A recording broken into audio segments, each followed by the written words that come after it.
कहाँ पे थे फिर हम?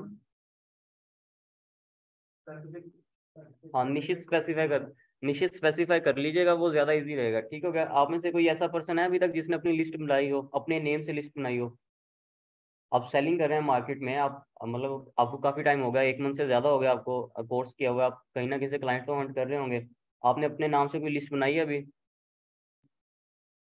किस किस्म की हो सकती है लिस्ट? वेंडर्स की लिस्ट किसने नहीं बनाई है? जब तक आप अपने नाम से अपनी लिस्ट नहीं बनाएंगे, आप जो है ना मार्केट में सेल नहीं कर पाएंगे अच्छे अंदाज में। कोशिश करें कि एक अपने नाम से लिस्ट बिल्ड कर लें। जो इंस्टीट्यूट ने आपको साइट्स दी हैं, अगर आप वो ऐड करना चाहते हैं वो कर लें। मार्केट से अगर आपको कोई अच्छा रीसेलर मिलता है, उसकी साइट्स मिलती हैं, उनको आप अपने पास ऐड कर लें। लेकिन अपने नाम से एक लिस्ट बना के उसके ऊपर सेलिंग करें, उसके थ्रू सेलिंग करें, वो ज़्यादा अच्छा रहेगा। लिस्ट में आप अपना कॉन्टैक्ट इन्फो वगैरह लाजमी दीजिएगा, ताकि अगर ये किसी एसईओ एजेंसी के पास पहुंचती है या किसी अफिलिएट मार्केटर्स मार्केटर्स के पास जब पहुंचती है, तो उनके आपको कांटेक्ट करने के लिए वहाँ पे इन्फॉर्मेशन लाजमी ऐड हो। तो अपने नाम से अगर आप सेलिंग करेंगे, अपने नाम से एक शीट बना के उसके अंदर अपने कॉन्टैक्ट की डिटेल ऐड करके, अपने सोशल मीडिया के लिंक्स लगाकर, अपनी बेहतरीन साइट्स वहाँ पर ऐड करके अगर सेलिंग करेंगे ना, तो ज़्यादा अच्छा रहेगा बनस्बत नॉर्मल आप किसी एक साइट को कॉपी करके फेसबुक के ऊपर या लिंक्डइन के ऊपर पोस्ट करेंगे मेरे पास ये साइट अवेलेबल है। इसकी बजाय अगर आप अपनी शीट को सेल करेंगे तो ज़्यादा अच्छा रहेगा। तो कोशिश कीजिएगा कि आज ही जो है वो अपनी लिस्ट बना लीजिएगा, बिकॉज गूगल क्लाइंट्स को जब हम मेल करेंगे तो हम फर्स्ट मेल में ही अपनी लिस्ट को सेंड कर देंगे, हम वेट नहीं करेंगे उनके रिप्लाई का। हमारी कोशिश भी यही रहेगी कि फर्स्ट मेल में ही हम उनको शीट भी सेंड कर दें। ठीक हो गया। अभी जो है वो हम आगे क्लाइंट्स की तरफ चलते हैं। क्लाइंट्स फाइंड करने का सबसे पहले जैसे हम कोई भी वेंडर साइट ले सकते हैं। वेंडर साइट भी हम राइट फॉर अस के थ्रू ही ले लेते हैं, right for us plus fashion की कोई हम साइट ले लेते हैं। अब ना इसमें एक चीज का हमने ये ख्याल रखना है कि कोशिश ये कीजिएगा कि उन वेबसाइट्स के अंदर से हमने क्लाइंट्स फाइंड करने हैं जो जिनकी मार्केट प्राइस हाई होगी। फॉर एग्जांपल अगर कोई वेबसाइट जैसे ये वाली मैं ओपन करता हूँ, मार्केट में इसकी साइट की जो प्राइस है $50 है, और अगर एडमिन से हम डील करें तो वो 70-80 में मिलती है, हाई प्राइस में है, तो इसको हम ज्यादा चांसेस होंगे, या यहाँ से ज्यादा चांसेस हो सकते हैं कि जो हमें क्लाइंट्स मिलेंगे वो हाई पेइंग होंगे बनस्बत इसके कि हम $5 वाली साइट्स या लो प्राइसिंग वाली साइट जो पीकेआर में मिल रही हैं उनको हम फाइंड करें।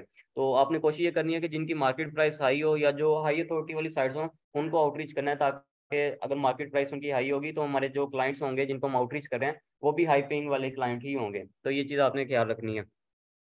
अब इस वेबसाइट को ओपन कर लेते हैं। ये हमारे सामने एक वेबसाइट है। अब इसके अंदर जो है वो कंटेंट पब्लिश होगा, तो हम यहाँ से क्लाइंट्स वगैरह फाइंड करने की कोशिश करेंगे। अब इसमें यह है कि वेबसाइट जब हम निकालते हैं तो दो तरह की वेबसाइट्स होती हैं, एक तो जर्नल वेबसाइट होती है और एक प्योर वेबसाइट होती है। इनका तो आइडिया होगा आपको। ठीक हो गया।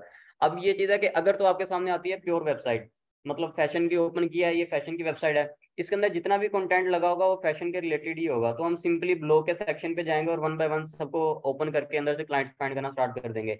लेकिन अगर हमारे सामने कोई जर्नल वेबसाइट आ जाती है, मतलब हेल्थ टेक फैशन सभी उसके अंदर मेंशन होते हैं, तो देन फिर हम उसके ब्लॉग्स के सेक्शन में जाने की बजाय हम कैटेगरी वाइज आते हैं। सबसे पहले हम फैशन का ओपन करेंगे, उसके अंदर से आर्टिकल देखेंगे कि लास्ट मंथ में कितने आर्टिकल पब्लिश हुए हैं, उनमें से क्लाइंट फाइंड करेंगे। फिर हम हेल्थ की कैटेगरी में जाएंगे, वहां से फाइंड करेंगे। फिर हम टेक में जाएंगे, इस तरह वन बाय वन करेंगे। तो ये आपने डिफरेंस का जो है ना थोड़ा सा ख्याल रखना है कि अगर प्योर साइट होगी तो डायरेक्ट ब्लॉग के सेक्शन से हम फाइंड कर लेंगे, लेकिन अगर जर्नल साइट है तो हम कैटेगरी वाइज आएंगे। ठीक हो गया।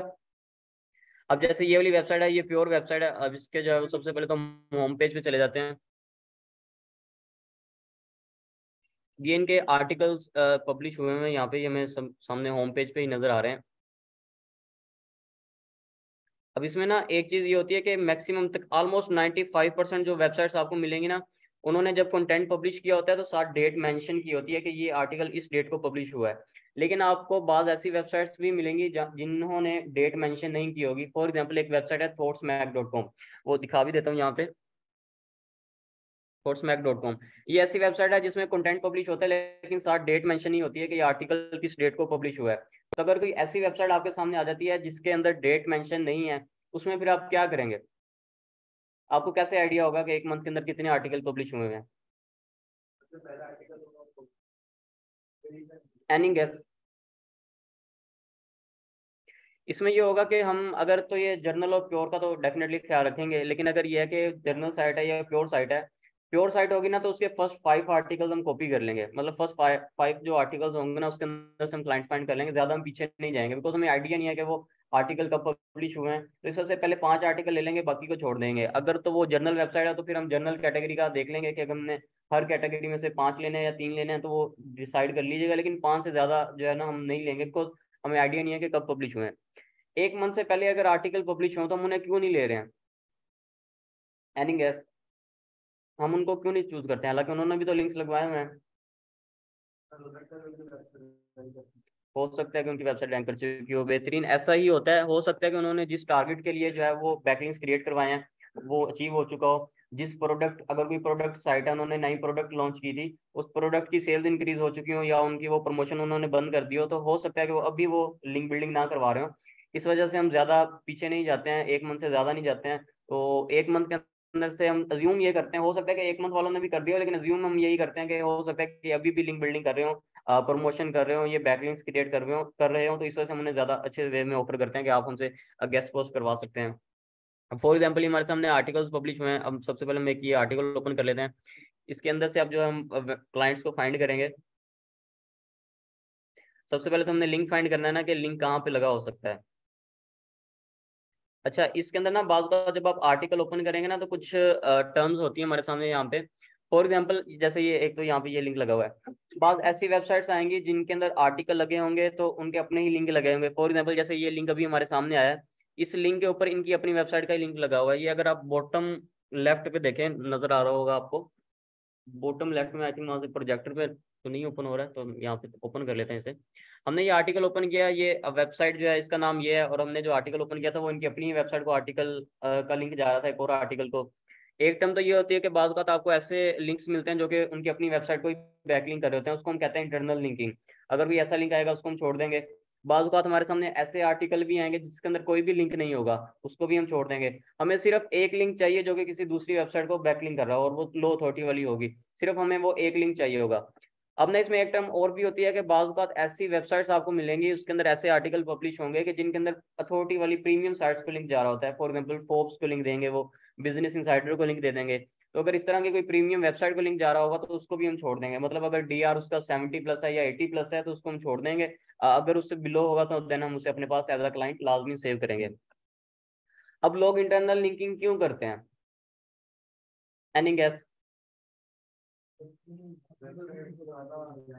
अपनी वेबसाइट को रैंक करने के लिए, अपना जो कीवर्ड है उसको रैंक करने के लिए लोग इंटरनल लिंकिंग करते हैं। अब इसमें दो चीजें होती हैं, एक तो अपना कीवर्ड रैंक करने के लिए भी, और एक ये होता है ट्रैफिक को डाइवर्ट करने के लिए। फॉर एग्जांपल हो सकता है कि इनके इस आर्टिकल के ऊपर ट्रैफिक है, या इन्होंने अच्छे तरीके से ऑप्टिमाइज किया हुआ है, इनको आइडिया है कि इसके ऊपर ट्रैफिक आ सकती है।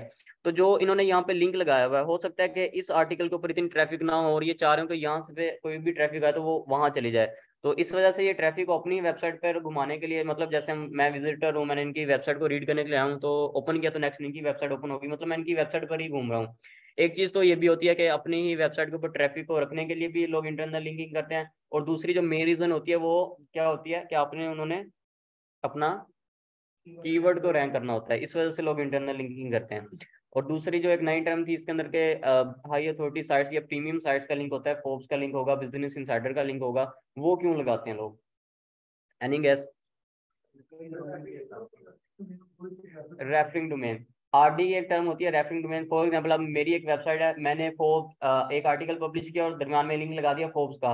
अब फोर्ब्स के जो आरडीज होंगे, रेफरिंग डोमेन होंगे, उसके अंदर मेरी वेबसाइट भी चली जाएगी, तो ये भी एक ट्रैफिक का सोर्स होता है। तो इस वजह से बाज़ औक़ात जो होते हैं वो वेंडर्स जो होते हैं प्रीमियम साइट्स का लिंक अपनी वेबसाइट पे लाजमी लगा देते हैं, ताकि एक तो ये भी होता है कि गूगल की नज़र में थोड़ा अच्छा इस लिहाज से हो जाता है कि अगर मैंने इस कंटेंट के ऊपर फोर्ब्स का लिंक लगा दिया, इतनी बड़ी वेबसाइट का लिंक लगाया है, तो गूगल अज्यूम करता है कि इसने जो कंटेंट है वो हाई क्वालिटी का कंटेंट होगा, इसी वजह से इसने ये प्रीमियम साइट को भी यहाँ पे हवाला दिया है, उनको भी यहाँ पे मेंशन किया है। तो ये गूगल की नज़र में भी अच्छा हो जाता है। और दूसरा ये होता है कि हम प्रीमियम साइट्स के आरडीज में भी चले जाते हैं, तो इस वजह से बाज़ औक़ात आपको ऐसे लिंक्स भी मिलेंगे यहाँ पे जो कि प्रीमियम साइट्स को जा रहे होते हैं, लेकिन तो हम उनको भी छोड़ देंगे। अब मोस्ट के एक्सटेंशन डीएडीआर जो होते हैं ना, वो सॉरी डीएपीए जो होती है उसको अनेबल कर लीजिएगा, तो वो आइडिया हो जाएगा कि इस वेबसाइट का डीएपीए कितना है। अगर तो उसका हाई डीएपीए होगा तो उसको हम छोड़ देंगे, सिर्फ हमने एवरेज वाले रखने हैं अपने पास। अब हम नेक्स्ट आगे चलते हैं, इसी आर्टिकल के अंदर बाकी लिंक्स भी देखते हैं। अब ये एक लिंक है, ये भी इनकी अपनी ही वेबसाइट को जा रहा है। जब भी आप लिंक के ऊपर आएंगे ना, क्लिक करने से पहले ही जो है वो आपको नजर आ जाएगा। ये बॉटम लेफ्ट में हर बार ऐसी होता है, बॉटम लेफ्ट में नजर आता है कि ये जो लिंक है ये किधर जा रहा है, तो हम यहाँ से आइडिया ले सकें, हमें बार बार ओपन करने की जरूरत नहीं है। अब इसमें ना एक चीज ये भी होती है कि बाज़ औक़ात ऐसी वेबसाइट्स भी आ जाती हैं कि जिनमें आपको 12-12 13-13 क्लाइंट्स भी मिल जाते हैं। बाज़ औक़ात ऐसी भी आती है जिसके अंदर एक भी क्लाइंट नहीं मिलता है। तो इस चीज़ की हमने टेंशन नहीं लेनी है। हमारे पास वेंडर्स बहुत ज़्यादा होते हैं, मतलब थाउजेंड ऑफ साइट्स हैं, वेंडर साइट्स हमारे पास। तो हमने इस चीज़ की टेंशन नहीं लेनी है। तो हम अगर एक वेबसाइट में से नहीं मिल रहे हैं तो हम किसी और वेबसाइट में जा सकते हैं। वेबसाइट नहीं, सॉरी, आर्टिकल में, क्योंकि आर्टिकल के अंदर लिंक नहीं होगा। एक में नहीं मिला तो हम सेकंड वाला में ट्राई कर लेंगे। हो सकता है कि हमें यहाँ से जो है वो लिंक्स मिल जाएं। इस वेबसाइट पे, यहाँ इस आर्टिकल में भी इनका अपना ही लिंक लगा हुआ है, एक का लिंक लगा हुआ है, दूसरा लिंक भी इनको अपनी ही वेबसाइट को जा रहा है, तीसरा लिंक भी लगा हुआ है। आप में से किसी को आइडिया है कि एक आर्टिकल के अंदर मैक्सिमम कितने लिंक्स होने चाहिए वैसे? अगर कितने लिंक्स लगाएं तो ज़्यादा बेहतर रहता है? या अगर हम ज़्यादा लिंक लगा लें, एक आर्टिकल है 2000 वर्ड्स का आर्टिकल है, उसके अंदर हम 10 लिंक्स लगा लें तो वो अच्छे रहेंगे कि बुरे रहेंगे? बुरे? कौन कह रहा है बुरे रहेंगे? कैसे बुरे रहेंगे? अगर कोई क्लाइंट आता है या कोई आता है तो बार बार लिंक से उसका कहाँ आता है हमें जो क्लाइंट ढूंढते हैं तो 10 आर्टिकल खोल लेते हैं दूसरे हमें तो परेशानी हो जाती है। वो तो हमें अपने लिए होते हैं ना, वो तो हम क्लाइंट फाइंड कर रहे हैं, वो परेशानी नहीं, वो तो चले काम होता है ना, वो परेशानी नहीं होती है। हमें छोड़ दें, हमारे अलावा और किसको क्या प्रॉब्लम हो सकती है? सर मैं भी वो हो सकता है ना तो गूगल के इंडेक्स को क्रॉल ना करते। नो, गूगल उसको इंडेक्स कर लेती है। इसके अलावा इसमें ना ये चीज होती है कि फॉर एग्जांपल, एक ना इसको हम कहते हैं लिंक जूस, एक चीज होती है जिसको ठीक है, अगर तो पूरे आर्टिकल के अंदर एक ही लिंक होगा तो इसका मतलब है कि ट्रैफिक सिर्फ उसी एक ही लिंक पर जाएगी, जो हमने लिंक लगाया हुआ है। जो भी क्लिक करेगा उसी एक ही लिंक पे जाएगा। अब अगर मैं 10 लिंक लगा लेता हूँ तो 10 अलग अलग वेबसाइट्स आगे कनेक्ट है मेरे, तो मैं क्लिक करूंगा वो दूसरे पे चले जाएंगे, तो जो बाकियों का लिंक जूस जिसे हम कहते हैं, मतलब कि बाकी लोगों, बाकी जो वेबसाइट्स हैं उनको भी उतनी ट्रैफिक मिलनी चाहिए, वो नहीं मिल पाती है। सिर्फ ये लॉस होता है किनको? क्लाइंट्स को लॉस होता है। लेकिन गूगल की नज़र में ये अच्छा होता है कि अगर आप आर्टिकल में ज़्यादा लिंक्स लगा रहे हैं, ज़्यादा आप दूसरी वेबसाइट्स को रेफर कर रहे हैं, तो वो ज़्यादा अच्छा गूगल समझता है। लेकिन जो क्लाइंट्स होते हैं वो उसको अच्छा नहीं समझते हैं। तो अगर कोई ऐसे आर्टिकल मिले जिसके अंदर ज़्यादा लिंक भी लगे हो तो वो भी चल जाता है। मेरा तो ख्याल है ये वेबसाइट शायद दूसरे लोगों को बैकलिंक देती नहीं है। अगर आपने ये देखना हो कि ये वाली वेबसाइट किसी दूसरे को बैकलिंक दे रही है कि नहीं दे रही, वो कैसे चेक कर सकते हैं हम? मतलब अभी जैसे हमने दो आर्टिकल ओपन किए और दोनों में इनका अपना ही लिंक लगा हुआ है, तो इसे हम अज्यूम कर सकते हैं कि बाकी आर्टिकल भी जो होंगे ये बाहर लिंक्स नहीं देते होंगे, खुद ही अपनी वेबसाइट को इंटरनल लिंकिंग करते होंगे। इसके अलावा हम कैसे चेक कर सकते हैं? मतलब ये तो हमने अज्यूम किया है ना, अगर हमें फुली 100% रिजल्ट चाहिए हो कि ये नहीं देते हैं, तो वो हम कैसे चेक कर सकते हैं? एरफ टूल से कर सकते हैं। कैसे कर सकते हैं? आउटबाउंड से। एरफ टूल में जब हम कोई भी साइट को आउटरीच करते हैं ना, या सॉरी वहाँ पे एनालाइज करते हैं, तो वहाँ पे हमें वो बैकलिंक्स का एक ऑप्शन दिखाते हैं कि इस वेबसाइट के ऊपर टोटल बैकलिंक कितने हैं, या उस बैकलिंक में फिर आगे टर्म्स होती हैं, आउटबाउंड लिंक कितने होते हैं। आउटबाउंड से मुराद ये है कि बैक जो क्लाइंट की वेबसाइट है वो कितनी बैकलिंकिंग जा रही है, किसी दूसरी वेबसाइट को कितने लिंक्स जा रहे हैं। कुछ इंटरनल लिंकिंग भी होती है। तो आउटबाउंड लिंक अगर वहाँ पे जीरो होगा तो इसका मतलब ये है कि ये वेबसाइट किसी भी दूसरी वेबसाइट को रेफर नहीं करती है। तो अगर वहाँ पे मेंशन होगा तो इसका मतलब है कि करते होंगे। अब इसमें नहीं मिले, इस वेबसाइट को हम छोड़ देंगे, हम नेक्स्ट साइट पे चले जाएंगे। अब फॉर एग्जांपल वैसे कोई अगर आपके जहन में साइट हो, वो हम यहाँ पे सर्च कर लेते हैं। कोई एक वेबसाइट, अगर किसी को नाम अभी तक याद तो हो जाने चाहिए थे, कोई नाम बता दें अगर आपको याद हो तो। किसको? यार ऊंची आवाज में बोलने में कोई हर्ज नहीं है, कोई कुछ नहीं कहेगा यहाँ पे। techhunk.com? नो, ये वो सेलिंग साइट है, इसको नहीं लेंगे हम। सर सुनीत, हम लोग भी बता सकते हैं। पर्थ ले लेते हैं। मैंने अभी आपको yandex.com। जी चलें, ठीक हो गया। आपने जो मैसेज किया, जो वॉइस किया आपने, हम उसी को ही फाइंड कर लेते हैं। फिलहाल सबसे पहले तो म्यूट करना मोस्ट मस्ट है। एक चीज मैंने अभी आपको बताई थी कि हमने ऐसी वेबसाइट्स लेनी है जिनकी मार्केट प्राइस हाई होगी। स्कूपर की प्राइस क्या चल रही है मार्केट में? बहुत लो चल रही है, मतलब 300 पीकेआर 500 पीकेआर में मिल जाती है। तो हमारी कोशिश ये रहेगी कि ऐसे वेंडर्स को हमने लेना है जिनकी मार्केट प्राइस थोड़ी सी हाई होगी। मार्केट बिजनेस न्यूज कर लेते हैं, marketbusinessnews.com। चलें, अभी हमने ये मार्केट बिजनेस न्यूज ओपन कर लिया, इसको हम देख लेते हैं। या इसके अलावा ना आपको वैसे जो शीट शेयर की हुई है ना उसमें से ट्राई करते हैं, ताकि अब क्योंकि मैक्सिमम स्टूडेंट्स ने वहीं से फाइंड करना है तो हम वहीं से निकालने की कोशिश करते हैं। ये वो लिस्ट है जो आप लोगों के साथ शेयर की गई है। इसको यूज करते हुए मजा तो आ रहा होगा आपको, नहीं आ रहा है क्योंकि प्राइस हाई है ना, हमें खुद नहीं मजा आ रहा है।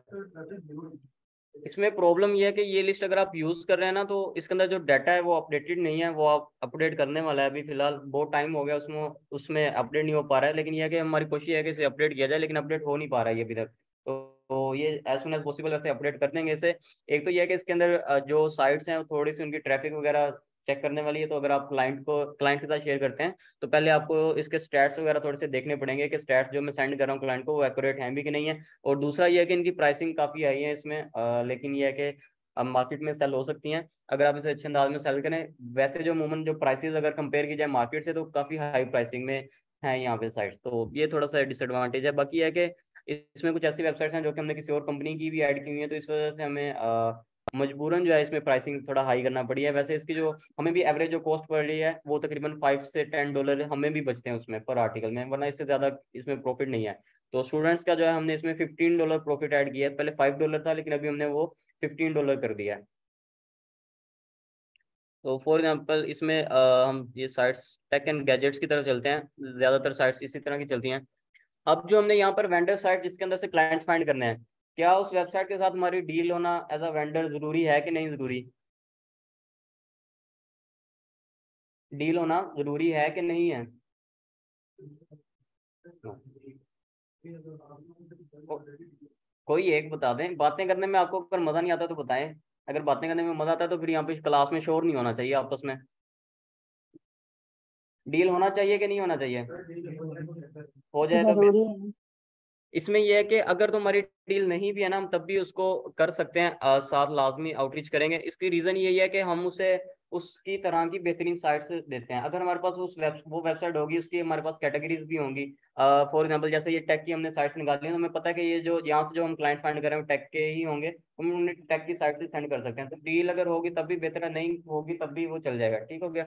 लेकिन यह है कि जो वेबसाइट हमारी है जिसमें से क्लाइंट फाइंड कर रहे हैं, बेहतर यह है कि वो उसको सेंड ना करें, उसके अलावा बाकी साइट हम उसे सेंड कर दें। क्योंकि ये ना हो कि हमने, क्योंकि मेल में उसे हमने कहना है कि आपको रीजनेबल प्राइसेस में दे रहे हैं।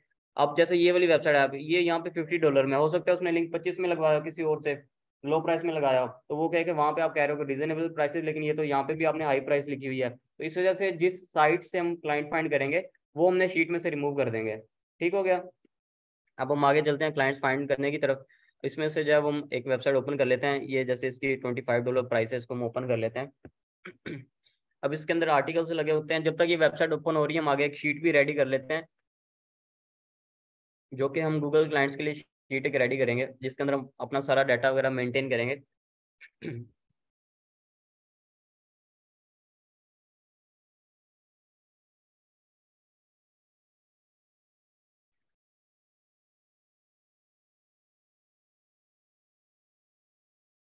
सबसे पहले तो हम यहाँ पर वेबसाइट का यूआरएल लिखेंगे। कौन सी वेबसाइट का यूआरएल लिखेंगे? जो हमारी क्लाइंट वेबसाइट होगी उसका यूआरएल लिखेंगे यहाँ पे। उसके बाद हम यहाँ पे कैटेगरी मेंशन करेंगे। कैटेगरी मेंशन करने के बाद कॉन्टैक्ट मेथड,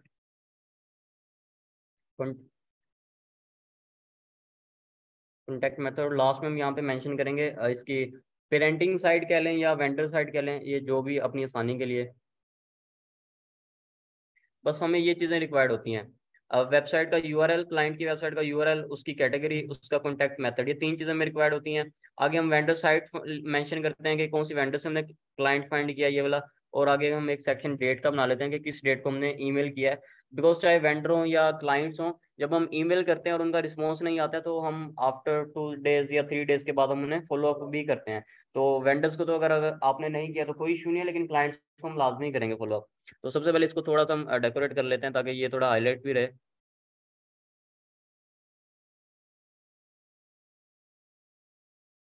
वेंडर के स्पेलिंग आई थिंक गलत है। अब यहाँ पे जैसे ये वेबसाइट हमने ओपन किया, अब इसके अंदर कंटेंट लगे हुए हैं। हम सबसे पहले ये एक आर्टिकल ओपन कर लेते हैं। इसमें भी हम कैटेगरी वाइज भी जा सकते हैं। सबसे पहले हम 3D प्रिंटिंग में जाएंगे, उसके बाद ये 5G नेटवर्क्स में जाएंगे। तो इस तरह भी हम फाइंड कर सकते हैं। बिकॉज ये जनरल साइट है तो यहाँ से भी हम ले सकते हैं। जनरल से मुराद ये है कि ये है वैसे प्योर, ये टेक में आ जाएगी, साइट आ जाएगी टेक और सॉफ्टवेयर में आ जाएगी। बट ये जितनी भी आगे निशेज हैं, ये सब निशेज हैं टेक की या सॉफ्टवेयर की, ये सब निशेज हैं। तो इस वजह से इसको भी हम अलग अलग ही फाइंड करेंगे इसमें से क्लाइंट्स। सब निशेस का आइडिया होगा आपको? हेल्थ की सब निशेस क्या हो सकती हैं? Dental care, skin care, fitness, ये सारी हेल्थ की जो है वो हो सकती हैं सब निशेस। अगर आप स्पेसिफिक काम करना चाहते हैं ना मार्केट से थोड़ा सा हटके, तो उसमें ये है कि इन सब निशेस के ऊपर ना अभी कंपटीशन नहीं है इतना ज्यादा, लोगों के पास साइट्स नहीं है। अगर आप इन सब निशेस के ऊपर काम करते हैं, मतलब सिर्फ हेल्थ आप चूज कर लेंगे, मैंने हेल्थ की सब निशेस के ऊपर काम करना है, हेल्थ की भी सब निशेस देखें कौन कौन सी हो सकती हैं, सब निशेस में से 3-4 चूज करें, उसके अच्छे फिर वेंडर्स ढूंढें, उनके साथ डील करें, उनको लिए फिर स्पेसिफिक क्लाइंट्स को फाइंड करें उन्हीं कैटेगरी के, तो वो ज्यादा अच्छा रहेगा। हाई पेइंग क्लाइंट भी होंगे, थोड़े से लिमिटेड क्लाइंट्स होंगे, लेकिन उनके जो क्लाइंट होंगे वो हाई पेइंग होंगे, और आपका डाटा भी यूनिक होगा मार्केट से। तो ये भी एक थोड़ा सा सेपरेट वे है मार्केट से काम करने का। अगर आप मार्केट के साथ काम नहीं करना चाहते हैं तो ये हो सकता है थोड़ा सा डिफरेंट वे। अब इसके अंदर ये लिंक्स लगे हुए हैं, ये हम देख लेते हैं। ये इनकी अपनी ही वेबसाइट को लिंक जा रहा है, इसको हम छोड़ देते हैं, नेक्स्ट हम आगे चलते हैं। ये भी इनकी अपनी ही वेबसाइट को जा रहा है लिंक, ये लिंक भी आई थिंक इनकी अपनी, हाँ जी इनकी अपनी वेबसाइट को जा रहा है। एक ये लिंक लगा हुआ है, ये भी इनकी अपनी वेबसाइट को जा रहा है, ये लिंक भी इनकी अपनी वेबसाइट को जा रहा है। ये जब हम भी क्लाइंट फाइंड करते हैं हमें भी इसी तरह ही फेस करना पड़ती है कि बाज़ औक़ात ऐसी वेबसाइट आ जाती हैं जो कि लिंक्स ही नहीं दे रहे होते हैं किसी को। लेकिन ये सारा तो एक हिस्सा होता है काम का कि सारी चीज़ें साथ साथ चलती हैं। अगर आप $5 वाली साइट्स पे जाए ना तो उसमें फाइंड करना इजी होता है क्लाइंट्स, लेकिन मसला यही आता है कि वो जो क्लाइंट्स वहाँ पे हमें मिलते हैं वो इतने हाई पेइंग क्लाइंट्स नहीं होते हैं। मतलब जिसने पहले ही अगर अपना कंटेंट 500 PKR में या $5 में लगवाया हुआ, तो बड़ा मुश्किल है उससे कि हम उसे हाई प्राइस के ऊपर भी सेटिस्फाई कर पाएँ। इस वजह से हमारी कोशिश यही रहेगी कि हमने अच्छी वाली साइट से हमने फाइंड करना है। आई थिंक इसके अंदर जितना भी लिंक्स लगे हुए हैं उनके अपने लिखे हुए हैं। हम एक और फिर वेबसाइट की तरफ चलते हैं आगे, टेक्नो गाइड चेक कर लेते हैं, technoguide.com।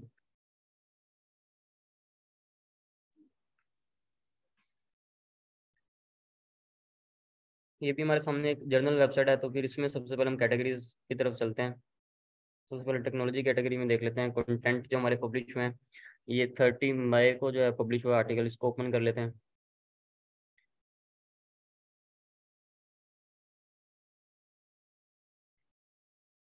सबसे पहले अब हमने इसमें लिंक फाइंड करना है। एक ये लिंक हमें मिला, इसको हम ओपन कर लेते हैं। फिर भी हम आगे चलेंगे, बाकी देखेंगे। बाज़ बात ऐसा भी होता है कि एक ही आर्टिकल के अंदर डिफरेंट लिंक्स होते हैं, मतलब 2-3 क्लाइंट्स के भी लिंक्स हो सकते हैं। तो इस वजह से हम अगर एक में से हमें साइट मिल गई तो हम उनसे छोड़ेंगे नहीं, हम पूरा आर्टिकल स्क्रॉल करेंगे, हो सकता है हमें कोई और क्लाइंट भी मिल जाए। अब ये जो एक लिंक लगा हुआ है ना, ये विकीपीडिया को जा रहा है। विकीपीडिया का आपको आइडिया है ना, विकीपीडिया जो वेबसाइट है, तो उसको भी हम छोड़ देंगे, उसको भी हम नहीं लेंगे। आगे चलते हैं। ये वेबसाइट, ये भी सेम क्लाइंट की वेबसाइट को जा रही है। ये IBM.com, ये भी एक प्रीमियम वेबसाइट है। बाकी समझ चलें, ये आर्टिकल में से हमें एक ही वेबसाइट है। अब इस आर्टिकल के ना 2 लिंक लगे हुए थे, एक तो वो जो हमने ओपन किया और एक लास्ट में भी लगा हुआ है, तो इसे हम एक दफ़ा ही ओपन कर लेंगे। इसके 2 डिफरेंट पेजेस की तरफ जा रहे होंगे लिंक्स। तो ये एक हमें क्लाइंट मिल गया। अब इस आर्टिकल का काम जो है यहाँ पे खत्म हो गया, इस आर्टिकल को हम क्लोज कर देते हैं। ये एक क्लाइंट जो हमें चाहिए था हमें मिल चुका है। अब जो आगे डिटेल है वो हम इसकी फाइंड करेंगे। इसका हमने कॉन्टैक्ट मेथड फाइंड करना है कि हमने इस वेबसाइट के साथ कैसे कॉन्टैक्ट करना है।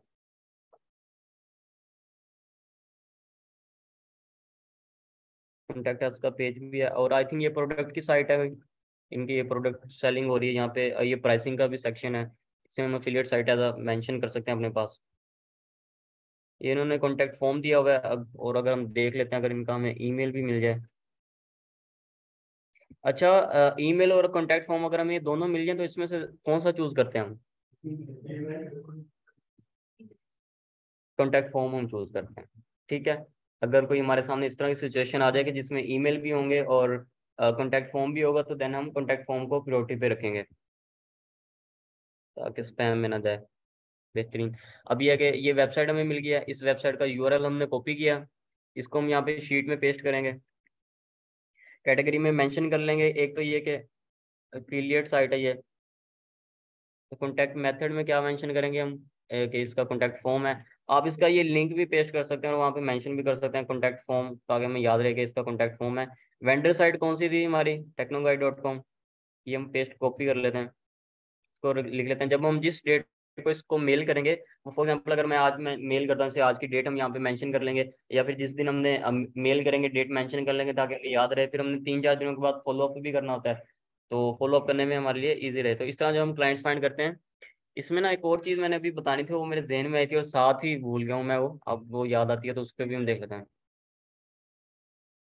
एक्चुअली जब हम उन्हें मेल करेंगे ना तो हम उन्हें बताएंगे कि हमने आपकी वेबसाइट को कहाँ से फाइंड किया है, तो वहाँ पे हम मेंशन करेंगे मैं ये वाली वेंडर साइट है या इसके ब्लॉग में से हमने आपका लिंक देखा है। इस वजह से ये मेंशन करना बहुत ज़्यादा ज़रूरी है।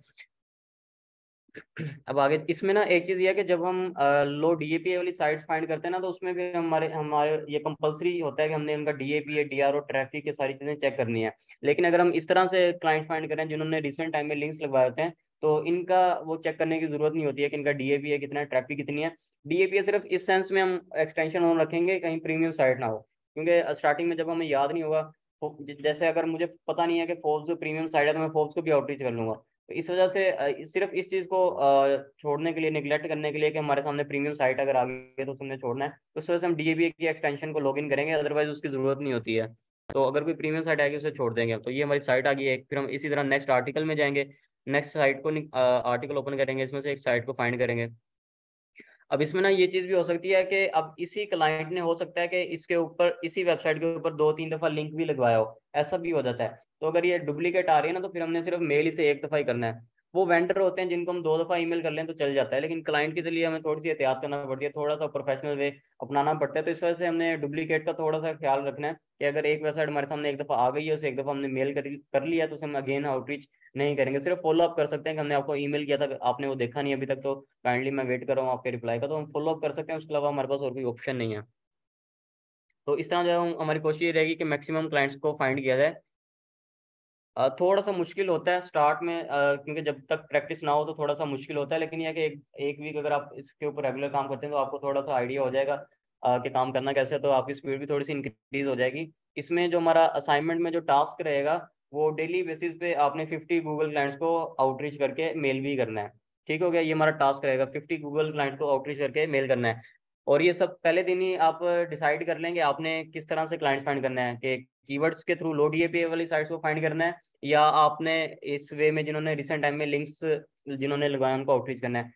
रिकमेंडेशन पूछते हैं, रिकमेंडेशन क्या है? रिकमेंडेशन ये है कि जिन्होंने रिसेंट टाइम में लिंक्स लगवाए ना, अगर हम इनको आउटरीच करें तो ज़्यादा बेटर हो सकते हैं, ज़्यादा बेनिफिशियल हो सकते हैं बनिस्बत उन वेबसाइट के जिनका लो डीएपी है, उनको हम आउटरीच करते हैं, बिकॉज इनका रिस्पॉन्स रेट बनिस्बत उनके थोड़ा सा ज़्यादा है। ओवरऑल दोनों का लो है, मतलब दोनों को 100 को मेल करेंगे तो बनिस्बत 5-10 का रिप्लाई आएगा। लेकिन अगर इन दोनों में कंपेयर किया जाए तो इस तरह जो हम क्लाइंट फाइंड करते हैं जिन्होंने रिसेंट टाइम में लिंक्स लगवाए होते हैं, इनका रिस्पॉन्स ज़्यादा आता है बनिस्बत उनके जिनका लो डीएपी होता है, उनका रिस्पॉन्स ऑलमोस्ट नहीं आता है, लेकिन आता भी है तो बहुत कम होता है। तो इस वजह से हम इनको आउटरीच करेंगे। ठीक हो गया, ये हमारा एक वे होता है गूगल क्लाइंट्स को फाइंड करने का। अभी जो है इनके टेम्पलेट की तरफ चलते हैं कि हमने इनको मेल क्या करना होता है, या अगर इनका रिस्पॉन्स आता है, या ये अगर हमें आर्टिकल देते हैं, काम देते हैं, वो कैसे हमने करना होता है। और अगर हमने आर्टिकल पब्लिश कर लिया या किसी भी क्लाइंट का काम हमने कंप्लीट कर लिया तो उसे हमने प्रोफेशनल वे में डिलीवर कैसे करना है। ये आउटरीचिंग में कोई मसला, कोई सवाल देख लें। वो पढ़ा एक उसका एक उसका कोई लेटर था, उस वीडियो पे देखा था मैंने, एयरटेल पे बताया था कि वो आप 50 एक ही बजे में वो लिस्ट के ऊपर नाम लिखते तो वो उसका सेंडिंग वाला में आपको रेंज करके वो आपको 50 आपको दे देता था वो सॉरी, एयरटेल आपसे क्लाइंट फाइंड करने के लिए वो पेड टूल हमारे पास अवेलेबल होता है, लेकिन उसको हम डिस्कस नहीं करेंगे अभी। हम जो है वो इसी मेथड की तरफ जाएंगे। जो टूल्स होते हैं ना ये होते हैं आसानी के लिए, मतलब टाइम हमारा सेव करते हैं, होते हैं आसानी के लिए। लेकिन ये टूल्स होते हैं ना, ये एक्सपर्ट लोगों के लिए होते हैं कि उनको बार बार एक ही स्ट्रक्चर से, एक ही सीक्वेंस से अगेन काम करना ना पड़े, इस वजह से वो कुछ शॉर्टकट फाइंड कर लेते हैं। लेकिन क्योंकि अभी हमने स्टार्ट किया है, हम एज अ बिगिनर काम कर रहे हैं, तो हम आउटरीचिंग मस्ट करेंगे, हमारा जो फोकस होगा वो सीखने के ऊपर होगा। तो जो टूल्स होते हैं ना, शॉर्टकट के चक्कर में हम ये सीखने वाला अमल होता है ना, ये थोड़ा सा स्टॉप हो जाता है। टूल्स रिकमेंडेड हैं, टूल्स यूज कर सकते हैं, लेकिन बेहतर यही है कि अगर आप मैनुअल आउटरीचिंग करेंगे तो ज़्यादा अच्छा रहेगा। आपको आउटरीचिंग के कुछ वेज भी पता चलेंगे, आपको जो है वो आउटरीच करना भी आएगा, वेंडर्स के साथ बात करना भी आएगा। तो बेहतर ये है कि टूल्स यूज करेंगे, लेकिन यह है कि जब हम थोड़े से एक्सपर्ट हो जाएंगे। लेकिन अभी यह है कि मैनुअल करेंगे तो ज़्यादा बेहतर रहेगा। मेल करने के लिए कंबाइन जीमेस यूज कर सकते हैं, लेकिन आउटरीचिंग के लिए जो है हम मैनुअल आउटरीचिंग ही करेंगे, किसी पे टूल का सहारा नहीं लेंगे। बात करेंगे हम जब इंटर्नशिप का लास्ट होगा तो उसमें हम देख भी लेंगे कि हमने पे टूल से कैसे क्लाइंट्स को फाइंड करना है, लेकिन अभी जो है वो हम मैनुअल ही आउटरीचिंग करेंगे। ठीक हो गया, आउटरीच आउट क्या कह रहे थे? Ppm what? डिटेल हमें, अच्छा पीपीएन साइट्स क्या होती हैं, ये बहुत ही सिंपल सी चीज़ है। PPN stand for private blog network, PBN stand for private blog network. ये ऐसी वेबसाइट्स होती हैं जिनका डीएपीए हाई होता है लेकिन इनकी ट्रैफिक जीरो होती है। और इन्होंने हाई कैसे किया होता है, अपने बैकलिंक्स क्रिएट करके। बैकलिंक्स कौन से क्रिएट करते हैं ये लोग, गेस्ट पोस्टिंग के थोड़े से एक्सपेंसिव होते हैं, जो गेस्ट पोस्टिंग लिंक इंसर्शन जो हम करते हैं थोड़े से एक्सपेंसिव होते हैं। वापिस उधर ही आ रहा हूँ, डोंट वरी। जो ये क्रिएट करते हैं वो होते हैं web 2.0 backlink, social book marking या प्रोफाइल बैकलिंकिंग, ब्लॉक कमेंटिंग। इसके थ्रू जो है वो अपनी प्रोफाइल या वेबसाइट जो है उसका डीएपी इंक्रीज करते हैं।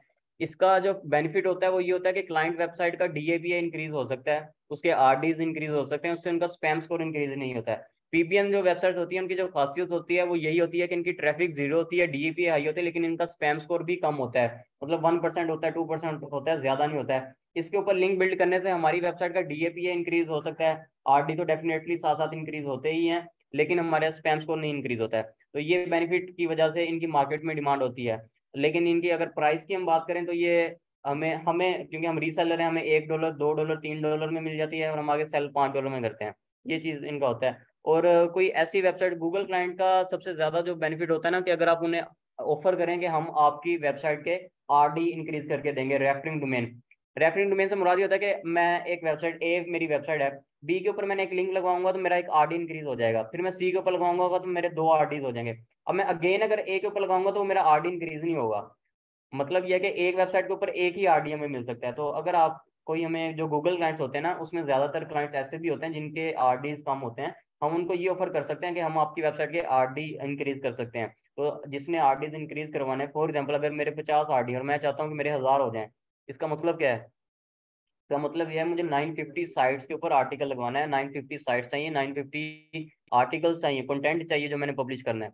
तो जो पीपीएन साइट्स होती हैं वो इसी वजह से लो प्राइसिंग में होती हैं कि ये हमने ज़्यादा क्वांटिटी में लिंक्स लगाने होते हैं, इस वजह से इनकी प्राइस भी लो होती है। और अगर आपको कोई ऐसा क्लाइंट मिलता है जिस जो कि आरडी की कंपेयर रन करवाना चाहता हो, उसको आपने कभी भी हाथ से नहीं जाने देना, बिकॉज वो सबसे बड़ा क्लाइंट वो होता है। ठीक हो गया? तो ये पीपीएन साइट्स हम वहाँ पे यूज़ करते हैं। ये चीज़ हम बाद में डिस्कस करेंगे।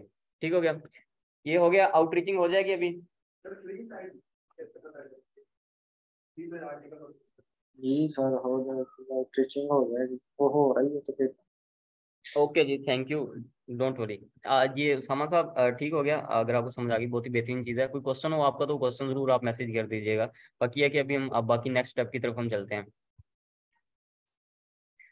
आपका क्वेश्चन क्या था?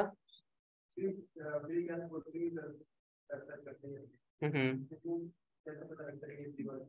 एक तो चीज़ ना इसमें ये है कि मार्केट में कहीं पर भी आपको फ्री वेबसाइट नहीं मिलेगी। तो ये वैसे टॉपिक से हम थोड़ा सा हट जाएंगे, लेकिन हम बात कर लेते हैं इसकी भी। मार्केट से फ्री वेबसाइट हमें नहीं मिलती है। उसकी रीज़न ये है कि अगर तो मेरी एक वेबसाइट है, मैं फ्री मार्केट को अवेलेबल कर दूं कि इसके ऊपर साइन अप करें, आप अपना कंटेंट पब्लिश कर दें, तो लो क्वालिटी का कंटेंट भी लोग पब्लिश करना स्टार्ट कर देंगे, जो कि गूगल इस चीज़ को पसंद नहीं करता है। मेरी वेबसाइट डी रैंक भी हो सकती है, पैरालाइज भी हो सकती है, बिकॉज लोग उसके ऊपर प्लेजराइज कंटेंट भी पब्लिश करते हैं। प्लेजराइज से मुराद ये कॉपी पेस्ट कंटेंट। इस वजह से ऑलमोस्ट 100% जो वेबसाइट गूगल के ऊपर होती हैं वो फ्री नहीं होती हैं, पेड ही होती हैं।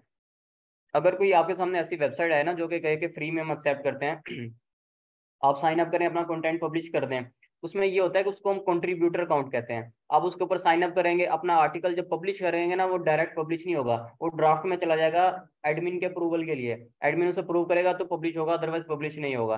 तो इस तरह की जो वेबसाइट होती है ना, फिर उनकी हम गारंटी नहीं दे सकते हैं क्लाइंट को कि आपका आर्टिकल पब्लिश होगा कि नहीं होगा। तो इस वजह से हम इस तरह की साइट्स को कलेक्ट ना ही करते हैं और ना ही रिकमेंड करते हैं, और इनका फायदा भी कुछ नहीं होता है। तो बेहतर ये है कि इन फ्री वेबसाइट से बचा जाए।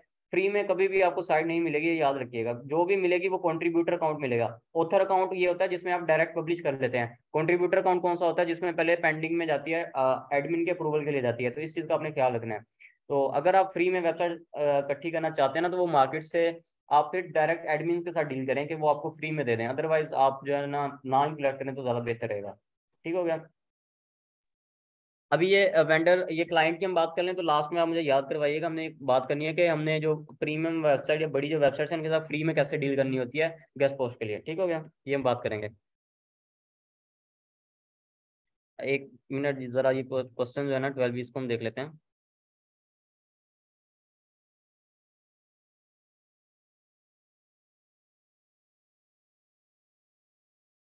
इससे मुराद ये है कि जब हम उसे लिस्ट सेंड करेंगे ना, तो उसके अंदर हम वो वेबसाइट मेंशन नहीं करेंगे। फॉर एग्जांपल अब ये टेक्नो गाइड से मैंने एक आर्टिकल फाइंड सॉरी एक क्लाइंट फाइंड किया था। इसको जब मैं लिस्ट सेंड करने लगूंगा ना, इसमें ये होता है ना, हम 4-5 साइट से ज्यादा यूज होती हैं, तो 4-5 साइट्स हम पूरी लिस्ट से रिमूव करके सिर्फ क्लाइंट्स को दूसरी लिस्ट ही सेंड कर देंगे कि हमारे पास ये वाली सारी साइट्स अवेलेबल हैं और रीजनेबल प्राइसेस में। सिर्फ इस वजह से करते हैं। अदरवाइज अगर आप मेंशन भी कर देंगे ना, तो फिर कोशिश ये कीजिएगा कि उसकी प्राइस मिनिमम होनी चाहिए, उसकी प्राइस हाई प्राइस ना हो। भी भी क्लाइंट्स मिल सकते हैं जी, बिल्कुल। प्योर साइट्स से हम क्लाइंट्स हमें मिल सकते हैं और बहुत ही बेहतरीन क्लाइंट्स भी मिल सकते हैं। थोड़ा सा मुश्किल होता है उनको सेटिस्फाई करना, उनके साथ डील करना। लेकिन अगर कोई प्योर वेबसाइट्स के ऊपर से आपको क्लाइंट मिलता है, तो वो ज़्यादा इंपॉर्टेंट रहेगा बनिस्बत जर्नल साइट के। बिकॉज कॉन्टैक्ट फॉर्म जो होता है ना, जब हम मेल करते हैं तो वो डायरेक्ट उनके इनबॉक्स में जाता है। अगर खुदा ना खास्ता हमारी मेल स्पैम में भी जा रही है, तो कॉन्टैक्ट फॉर्म के थ्रू वो हमारे इनबॉक्स में जाती है। तो ये इसका ज़्यादा एक एज होता है। और ये जो अगर हम मेल भी करें या कॉन्टैक्ट फॉर्म भी फिल करें ना, तो ये जो क्लाइंट या एडमिन होते हैं या जो वेंडर्स होते हैं, इनको एज ईमेल ही जा रही होती है। और हमारे लिए बेनिफिट होता है कि अगर हमारी मेल स्पैम में जा रही है, तो कॉन्टैक्ट फॉर्म के थ्रू वो इनबॉक्स में चली जाती है। अगर क्लाइंट लिंक दें and tell us to post a guest post, how do we proceed next? Please guest post and backlink publishing करने का डिफरेंस भी। एक्चुअली ये जो क्वेश्चन है ना आपका, हाउ डू वी प्रोसीड, इसका तो मैं भी आपको बताता हूँ कि क्लाइंट जब हमें कैसे हमें आर्टिकल वगैरह सेंड करते हैं, हमने आगे कैसे उसको वेंडर्स तक पहुंचाना होता है। बाकी ये है कि जो बैकलिंक्स का जहाँ तक गेस्ट पोस्ट की बात है ना, जब भी कोई कंटेंट आपको प्रोवाइड करता है ना क्लाइंट, तो वो उसके अंदर ऑलरेडी एक लिंक लगा के देता है कि इसके अंदर मैंने लिंक लगा दी है, ये आप आर्टिकल पब्लिश कर दें। बाज़ का अगर लिंक ना लगाओ ना, तो क्लाइंट फिर आपको बताता है कि ये मेरा एंकर टेक्स्ट है, इसके ऊपर आपने ये वाला लिंक लगाना है, वो आप खुद लगा लीजिएगा। तो बाज़ का इस तरह भी होता है, फिर हमें खुद लिंक लगाना पड़ता है। एंकर टेक्स्ट का आइडिया है ना आपको क्या होता है? बेहतरीन। But on the site which he is demanding to publish the article is not replying now. अच्छा जी, ये ना, ये कल वैसे कल वाले लेक्चर में भी ये बात हुई थी कि अगर हमें कोई आर्टिकल आ जाए, ऑर्डर आ जाए, और वो क्लाइंट सॉरी वेंडर जो है वो रिस्पॉन्स ना कर रहा हो, तो क्या करना चाहिए। एक तो बात जेन्युइन ये है कि मेरे पास भी इसका आंसर नहीं है, लेकिन मेरे साथ ये वाली एक दफ़ा सिचुएशन हुई थी, तो मैंने इसका सोल्यूशन निकाला था। लेकिन थोड़ा सा ऑकवर्ड था, बट वो वर्क किया था। इसमें यह है कि फॉर एग्जांपल मेरे साथ एक दफ़ा ये हुआ था कि प्योर वेबसाइट थी कोई, उसके ऊपर मुझे आर्टिकल आया, तो वो रिप्लाई नहीं कर रहे हैं अभी। बट उनका ये ऐसा था कि वो ना डेली बेसिस पे उनके पोस्टें आती होती थी। उनका जो सोशल मीडिया प्लेटफॉर्म है फेसबुक के ऊपर, उनका डेली पोस्ट आती होती थी। अपने वो वेबसाइट के ऊपर ना ब्लॉग्स लगाया करते थे। तो मैंने उनकी फेसबुक आईडी भी अपने पास सेव कर ली, उनके ब्लॉग्स भी सेव कर लिया अपने पास। अब जब भी वो पोस्ट करते थे, मैं वहां पे जाकर सबसे पहले कमेंट करता था कि ये मेरा ईमेल है, मैंने आपको ईमेल किया हुआ, मेरा ऑर्डर पेंडिंग है, आप मुझे रिप्लाई कर रहे हैं या मेरा ऑर्डर कंप्लीट करवाएं।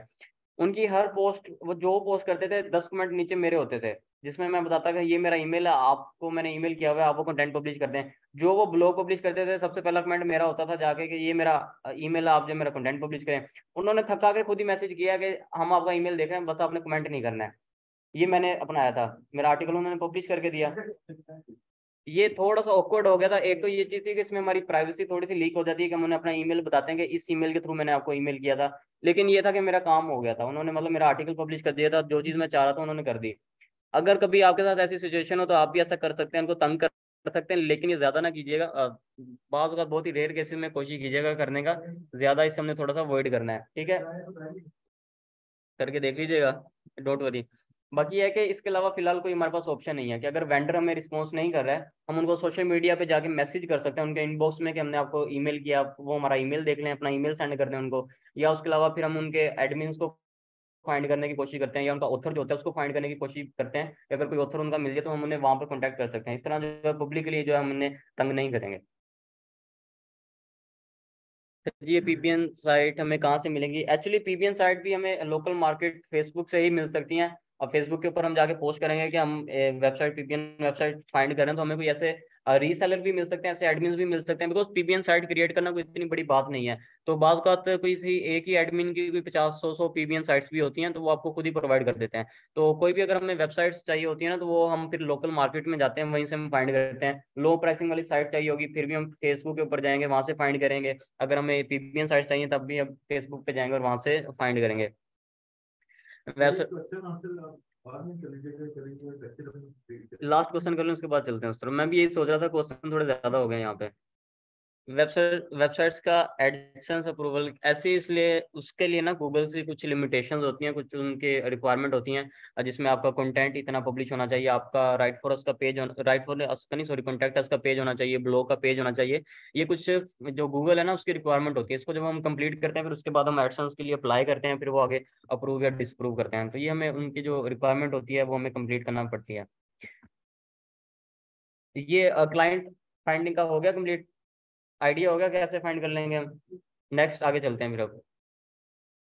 अब ये है कि इसमें मुझे टैब थोड़ा सा चेंज करना है, और एक मिनट में वो आईडी आई थिंक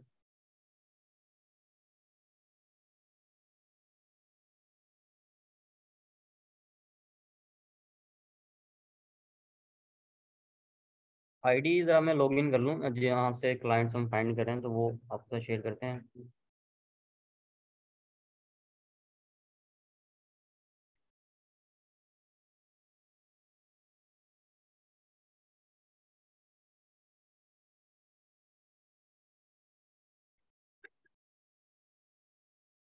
एक्चुअली ये भी देखना पड़ता है ना कि कौन सी आईडी से क्लाइंट आउटरीचिंग चल रही है। मैं कोशिश करूँ कि वो वाली आईडी ओपन करूँ जिसमें ना क्लाइंट का कुछ रिस्पॉन्स आया हो, ताकि ये भी हम देख सकें। ये भी वैसे आउटरीचिंग के लिए यूज़ हो रही है, बट ये जब आप ईमेल ट्रैकर की एक्सटेंशन इंस्टॉल कर लेते हैं ना, फिर ये वाली प्रॉब्लम फेस करते हैं सभी। उनके ईमेल पे ईमेल आते हैं, ये तो क्लाइंट्स के लिए हम रिकमेंड नहीं करते हैं, अगर आप क्लाइंट्स को ईमेल करें ना।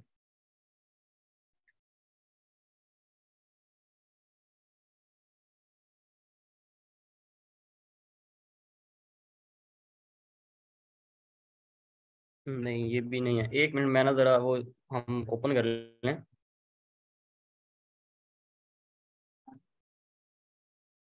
मेरा ख्याल है ये है रंजनीत लिंक बिल्डर 22। चलें जी। अच्छा ये भी इसका पासवर्ड लगाना पड़ेगा। अभी मैं प्रोजेक्टर थोड़ी देर के लिए उतार सकता हूँ क्योंकि मुझे पासवर्ड लॉगिन करना है यहाँ पे। थोड़ा सा प्राइवेसी का भी देखना पड़ता है ना। ये एक जर्नल चीज़ है, ये जब आपका टाइम आएगा ना आप भी ऐसे करेंगे। एक्चुअली इसका जो मैं पासवर्ड जितने भी मैंने रखे होते हैं ना, वो गूगल जो रिकमेंड करते हैं ना वो हम रखते हैं, तो वो लेंथ इतने होते हैं, डिफिकल्ट इतने होते हैं कि वो याद भी नहीं रहते हैं।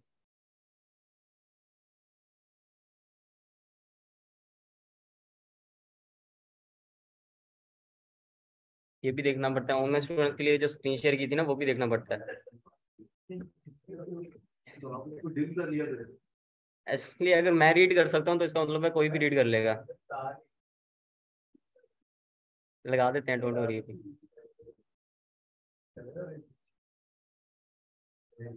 आप ना क्वेश्चन वाकई में नहीं करो यार, मौसम तो अभी इतना कोई नहीं है। चलें भी इसे कर लेते हैं, एसी भी आपको क्लोज करवा देते हैं अभी।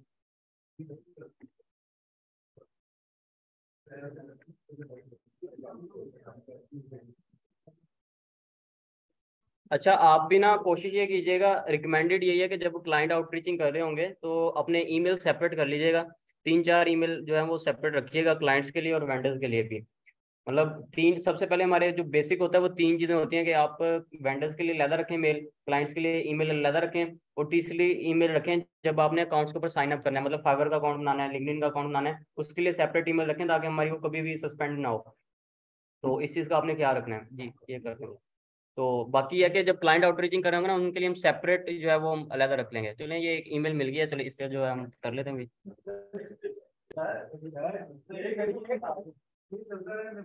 ये अगर आप आहिस्ता आवाज में भी बताएंगे ना तो सबको पता चल जाएगा।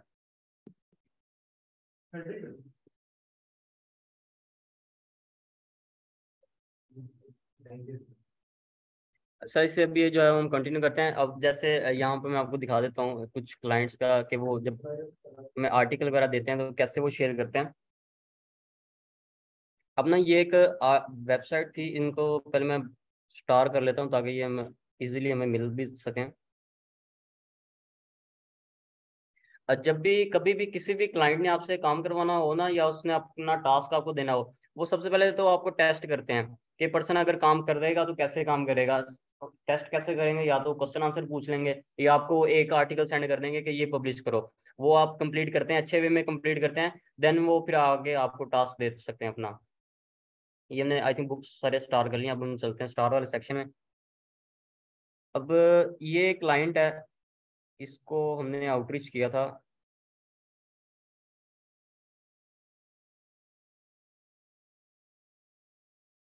ये था क्लाइंट, इसको हमने मेल किया। ये वही वाला ईमेल है जो कि टेम्पलेट आप लोगों के साथ शेयर किया गया, ऐसा ही है। और ये किन क्लाइंट्स के लिए यूज हो रहा है? जिन्होंने रिसेंट टाइम में लिंक्स लगवाए हैं, ये उनके लिए यूज हो रहा है। ठीक हो गया। ये हमने सिंपली उन्हें ईमेल किया था। आगे से उनका रिस्पॉन्स क्या आया? Thanks for your offer, can you give me discount price $3 each post, I will place 15 plus post order today. अब ये है कि उसने क्या कहा कि $3 जो है वो आप मेरी प्राइस कर दें। ये $5 में सेल कर रहे थे, हम $7 में कर रहे थे, तो उन्होंने कहा कि आप $3 में कर दें और आपको 15 ऑर्डर प्लेस करते हैं। फिर हमने इसे कहा था कि हाय आगे। बाद का जब आपको क्लाइंट का नाम ना मिले तो आप इस तरह भी कह सकते हैं, जैसे ये इनकी वेबसाइट थी techmarket.com, हमने कहा टेक के मार्केट। ठीक हो गया। हाय आगे उनका टीम का नाम मेंशन कर दिया, थैंक्स फॉर योर इंटरेस्ट। फिर उन्होंने बताया कि $3 वाली साइट्स अवेलेबल हैं और ये हमने लिस्ट उन्हें सेंड कर दी। फिर उनका न्यू ईमेल में एक मेल आया, ये देखें, ये उनका फिर ईमेल आया एक, जिसमें उन्होंने ये टाइटल क्या रखा हुआ था? Publish for one content this website. अब ये उसमें से उन्होंने एक वेबसाइट चूज की, उन्होंने ये इसका कंटेंट सेंड कर दिया कि ये आर्टिकल आप पब्लिश कर दें। तो ये आर्टिकल हमने रेडी किया। ये सारा ये बातें जाते हैं थोड़ी बहुत। अब इसका लाइव लिंक हम देख लेते हैं। बातें से मुराद ये है कि जो उनको डिटेल चाहिए थी या जो उन्होंने क्वेश्चन पूछे थे वो हमने बताए उन्हें। मतलब ये एक हमारा आर्टिकल है, मैं वो शीट दिखाता हूँ जिसके अंदर हमने इसका डाटा मेंटेन किया था। ये इसने एक आर्टिकल दिया, इसका डाटा हमने एक्सेप्ट कर लिया। साथ ही भी इसका दूसरा मैसेज आया था कि ये इसने फिर खुद ही कहा कि ये publish for 15 content on these websites. 15 content आ गए। फिर ये ऐसे आर्टिकल भेजते होते हैं मतलब ये जैसे ये इन्होंने 15 कंटेंट आर्टिकल सेंड कर दिए। जो आर्टिकल का नेम है, ये जैसे ये आर्टिकल का नेम ही उन्होंने वेबसाइट का नाम रख दिया कि ये वाला आर्टिकल आपने इस वेबसाइट के ऊपर पब्लिश करना है। ये 15 आर्टिकल हमारे सामने आ गए। तो जब भी कोई भी क्लाइंट आपको आर्टिकल देता है तो वो ऐसे ही पेस्ट कर देते हैं। मतलब ईमेल के ऊपर जाएंगे, वहां पर वो ड्रैग एंड ड्रॉप जब करते हैं तो वहां पे वो सेव कर देते हैं। वहां से जब हमें सेंड करते हैं तो हमें ऐसे रिसीव होता है। जब हम किसी को अपनी लिस्ट भी सेंड करते हैं ना तो वो भी ऐसे ही शो होती है उनके सामने। अब ये उन्होंने 15 आर्टिकल सेंड कर दिया कि ये आप पब्लिश करें। फिर मैंने नहीं मैसेज किया था, इसलिए जिस पर्सन के दी हुई है आईडी वो आउटरीचिंग करते हैं इसे, उन्होंने मेंशन किया एनी स्पेसिफिक वेबसाइट्स और I can publish them on any website. फिर आगे से उनका मैसेज भी यही है, mention the website article name so you can see, don't replace any website with any content. ये रिक्वायरमेंट होती है क्लाइंट्स की कि आप जो वेबसाइट मैंने आपको कही है कि मेरी परमिशन के बगैर आपने साइट चेंज नहीं करनी है, मेरी परमिशन के बगैर आपने कंटेंट के अंदर चेंजिंग नहीं करनी है, मेरी परमिशन के बगैर आपने एंकर टेक्स्ट भी चेंज नहीं करना है। तो जो भी चीज़ हमने करनी होती है पहले हम क्लाइंट को बताते हैं, उसके बाद ही जो है वो हम करते हैं। अब हम चलते हैं उस तरफ जब मैंने इनको इनका काम डिलीवर किया था। अगर हमारे साथ एक आर्टिकल हो या दो आर्टिकल हो ना तो हम कॉपी पेस्ट कर देते हैं। आर्टिकल लिखेंगे ने हाय टीम, आगे फिर मैसेज कर देंगे your content is publish, live links are mention below. नीचे हम एक नंबर 1 आगे उसका लाइव लिंक, नंबर 2 उसका लाइव लिंक। लेकिन जब इस तरह ज्यादा होते हैं ना हमारे पास आर्टिकल, फिर हम इसके लिए ना एक सेपरेट शीट बनाते हैं क्लाइंट के लिए। तो वो शीट अगर मुझे मिल जाए तो वो शीट हम आपको दिखाते हैं कि कैसे हम रेडी करते हैं। मेरा ख्याल है यहीं पे हमने शेयर की थी ये। फिर मैंने इसे बताया था यहाँ पे कि हाय टीम टेक मार्केट और here is the sheet I made for you, all the data and live links are mentioned in the sheet, here it is a live link. वो शीट का लिंक दे दिया। I have added 11 link दिया। फिर मैंने आगे detail बताई थी कि 11 आपके पब्लिश हो गए हैं, बाकी भी आपके पेंडिंग और वो भी जल्द हो जाएंगे। तो ये शीट का लिंक हमने उसे सेंड किया था, उसने भी शीट देखी जरूर होगी। ये शीट होती है, मतलब जब भी हम किसी भी क्लाइंट का काम करते हैं ना उसके नाम से एक शीट बना लेते हैं। अब जैसे ये इसका नाम हमने रख लिया टेक मार्केट वर्क डिटेल्स। आगे फिर हमने क्या किया कि यूआरएल से मुराद दिया है कि कौन सी वेबसाइट के ऊपर इन्होंने हमें कंटेंट सेंड किया था। आगे आर्टिकल्स कितने सेंड किए हैं, उस वेबसाइट के ऊपर एक आर्टिकल है, उसकी प्राइस क्या है। वर्क से मुराद ये कि अगर आर्टिकल मेरे पास आ गया और अभी तक पब्लिश नहीं हुआ तो यहाँ पर मैं पेंडिंग लिख दूंगा। आर्टिकल पब्लिश हो गया तो हमने डन लिख दिया। पेमेंट के ये पेंडिंग है अभी भी के डन हो गया, उसके बाद यहाँ पे लाइव लिंक्स, ताकि फॉर एवर उसके पास ये शीट भी रहेगी, ये लाइव लिंक्स भी रहेंगे। और उसे क्लाइंट को मैसेज कर सकते हैं कि अगर फ्यूचर में आपने कोई कंटेंट लिखवाना है या पब्लिश करवाना है तो आप इसी शीट के अंदर डाटा ऐड करके मुझे मैसेज कर दीजिएगा, हम खुद ही चेक कर लेंगे आगे। तो इस तरह जो है वो फिर हम डिलीवर करते हैं अपने आर्टिकल। आपको भी अगर कोई क्लाइंट का रिस्पॉन्स आता है या क्लाइंट कोई आर्टिकल देता है तो उसे सेपरेटली मेल में जाके ये आपके 15 लिंक्स हैं 1 2 3 4 इस तरह सेंड करने की बेहतर यही है कि आप एक शीट बना लें और शीट के अंदर आर्टिकल्स के लाइव लिंक्स भी मेंशन करें, उसके कोई डिटेल मेंशन करें तो ज़्यादा अच्छा रहता है। ठीक हो गया। तो इस तरह जो है हम डिलीवर करते हैं। मेल क्या किया था उनको भी आउटरीच करने के लिए, वही सिंपली वही ईमेल किया था जो कि आप लोगों को भी दिखाया है कि आप लोग भी सेंड कर सकते हैं। उसमें बस चेंजिंग आपने थोड़ी सी बहुत करनी है। जितना इम्पोर्टेंट आपका कंटेंट होता है, जो स्ट्रक्चर होता है ना, जो हम वहाँ पे यूज करते हैं, उससे ज्यादा इम्पोर्टेंट आपका सब्जेक्ट लाइन होती है। बिकॉज जब भी क्लाइंट आपका ईमेल ओपन करेगा वो आपकी सब्जेक्ट लाइन रीड करने के बाद ओपन करेगा। तो आपने कोशिश ये करनी है कि जितना टाइम हमारा कंटेंट लिखने के ऊपर लग रहा है या मेल लिखने के ऊपर लग रहा है, उतना ही टाइम हमने सब्जेक्ट सोचने पर भी लगाना है। फॉर एग्जाम्पल जैसे मैंने यहाँ पे लिखा हुआ था कि डोमिनेट यूर निश with expert guest posting services in just $7। और ये चीज मैंने भी फेस किया कि अगर हम क्लाइंट्स को हम ऑफर्स देना, ऑफर्स ज्यादा एक्सेप्ट करते हैं बनस्पत जनरल, अगर हम उन्हें वैसे जाके कह देंगे आप गेस्ट पोस्ट ले लें। तो अगर आप ऑफर उन्हें करवाए ना कि हम आपको इतने डॉलर में इतनी वेबसाइट दे रहे हैं या इतने बैकलिंक्स क्रिएट करके दे रहे हैं, पिक्चर लेने की जरूरत नहीं है, हम वैसे ही इसको शेयर कर देंगे, डोंट वरी। बाकी ये है कि होल्ड ऑन, बाकी ये है कि ऑफर अगर हम उन्हें देंगे ना तो वो ज्यादा बेहतर रहेगा। ऑफर किस तरह के ऑफर हम दे सकते हैं उन्हें, एनी गेस क्या ऑफर करेंगे? फ्री गेस्ट पोस्ट या लो प्राइस के अलावा हम उन्हें क्या ऑफर करेंगे क्लाइंट को अट्रैक्ट करने के लिए या क्लाइंट को ये कहने के लिए कि आप हमसे काम करवाएं? 1 मिनट, जो बताना चाहता है हमें वैसे ही हाथ खड़ा करें, हम वैसे ही उससे पूछ लेते हैं, बिकॉज डिसिप्लिन का भी हमने मेंटेन रखना है ना। क्या कह रहे हैं? सॉरी, आर्टिकल राइटिंग हम फ्री कर देंगे, बेहतरीन हो गया। इसके अलावा आर्टिकल राइटिंग मतलब हम उससे कहेंगे कि अगर आप हमसे काम कर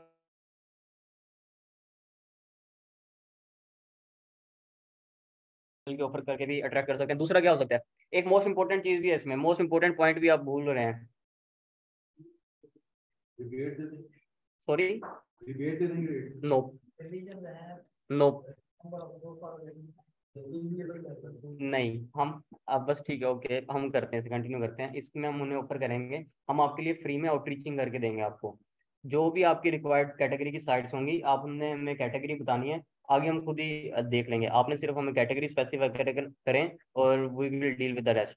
तो हम उसे फ्री आउटरीचिंग की सर्विस देते हैं। आउटरीचिंग हमने कहाँ से करनी होती है? मैक्सिमम तो हम रीसेलर से ले लेते हैं, कुछ हम वेबसाइट्स एडमिन्स को जाके कॉन्टैक्ट करते हैं, फिर उनके साथ डील करते हैं। इसमें ये होता है कि जब हम उन्हें आउटरीचिंग की ऑफर देंगे ना, तो उनको एक तो ये भी चीज पता चल जाएगी कि अगर मैंने फ्यूचर में भी आउटरीचिंग करवानी हो तो मैं इनके साथ कॉन्टैक्ट कर सकता हूँ। तो और दूसरा ये होता है कि उससे हम टाइम ले सकते हैं। मतलब हम उसे कहेंगे कि हम आपके लिए आउटरीचिंग आउटरीचिंग करके देंगे, आपको आपकी स्पेसिफिक साइट्स निकाल के देंगे, लेकिन उसमें थोड़ा सा टाइम लगेगा।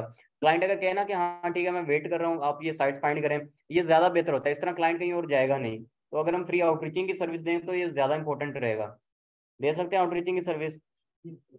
ओके, बेहतरीन। ये हमारा ईमेल होता है, ईमेल करते हैं इस तरह हम क्लाइंट्स को, उनका रिस्पॉन्स फिर आता है तो उसे उसी अंदाज में जो उन्होंने बात की है उसी के मुताबिक हम ट्राई करते हैं डील करने की। अब मैं इसमें ये चीज़ ये भी हम बताना चाह रहा हूँ कि अगर क्लाइंट बाज़ का हम मतलब बहुत ही ज़्यादा लो प्राइस में कहता है तो फिर हमने उसे डील कैसे करनी होती है। हम ना कभी भी किसी भी चीज़ को डायरेक्टली ना नहीं कहते हैं, उसका अल्टरनेट साथ लाजमी उसे बताते हैं। तो कभी भी कोई क्लाइंट अगर कहना मुझे लो प्राइस में दे दें, तो आपने और आपको लग रहा हो कि यार ये तो मुझे मेरे साथ लॉस में हो जाएगा, मैं इतना लो नहीं दे सकता हूँ, आपने डायरेक्ट ना नहीं करनी है, उसे कोई रीजन भी बतानी है। और रीजन क्या हो सकती है वो भी मैं आपके सामने, अगर मुझे वो अब मिलता है तो मैं आपको बताता हूँ कि हम क्लाइंट को क्या कह सकते हैं। हाँ ये है वो।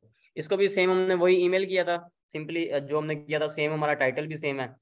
आगे से उनका रिस्पॉन्स क्या था? Thanks for reaching out, we we currently have a better offer than AUD। AUD कौन से मुल्क की करेंसी बोला? ऑस्ट्रेलियन नहीं है ये, दुबई की आई थिंक है ये शायद। AUD 7 per post from another SEO specialist from Pakistan. Let me know if you have better proposal. और फिर मैंने चेक किया कि 7 AUD कितने डॉलर बनते हैं, फिर मैंने इसे रिप्लाई किया कि ये जो है ना वो आपके 7 AUD बनते हैं $4.67। मैं आपको ऑफर करता हूँ कि जो $7 वाली साइट्स है ना, ये मैं आपको $4 में दे सकता हूँ। और मैं आपको अगर आप मुझे 10+ आर्टिकल देते हैं तो मैं आपको और भी ज़्यादा डिस्काउंट दे सकता हूँ। I have one requirement for this price. अब ये रिक्वायरमेंट मेरी पता नहीं क्या थी, ये जो मैंने क्या सोच के सब बताया वो रिक्वायरमेंट याद नहीं, मे भी मैंने यही सोचा हो कि ये 10 कंटेंट देगा तभी हम इसे डिस्काउंट देंगे, बिकॉज ये कुछ लिमिटेशन आपको रखना पड़ती है। फ्री भी नहीं करेंगे उसे कि ठीक है आप इतने प्राइस में हम आपको दे देंगे, अपनी रिक्वायरमेंट भी रखेंगे और डायरेक्टली ना भी नहीं करेंगे।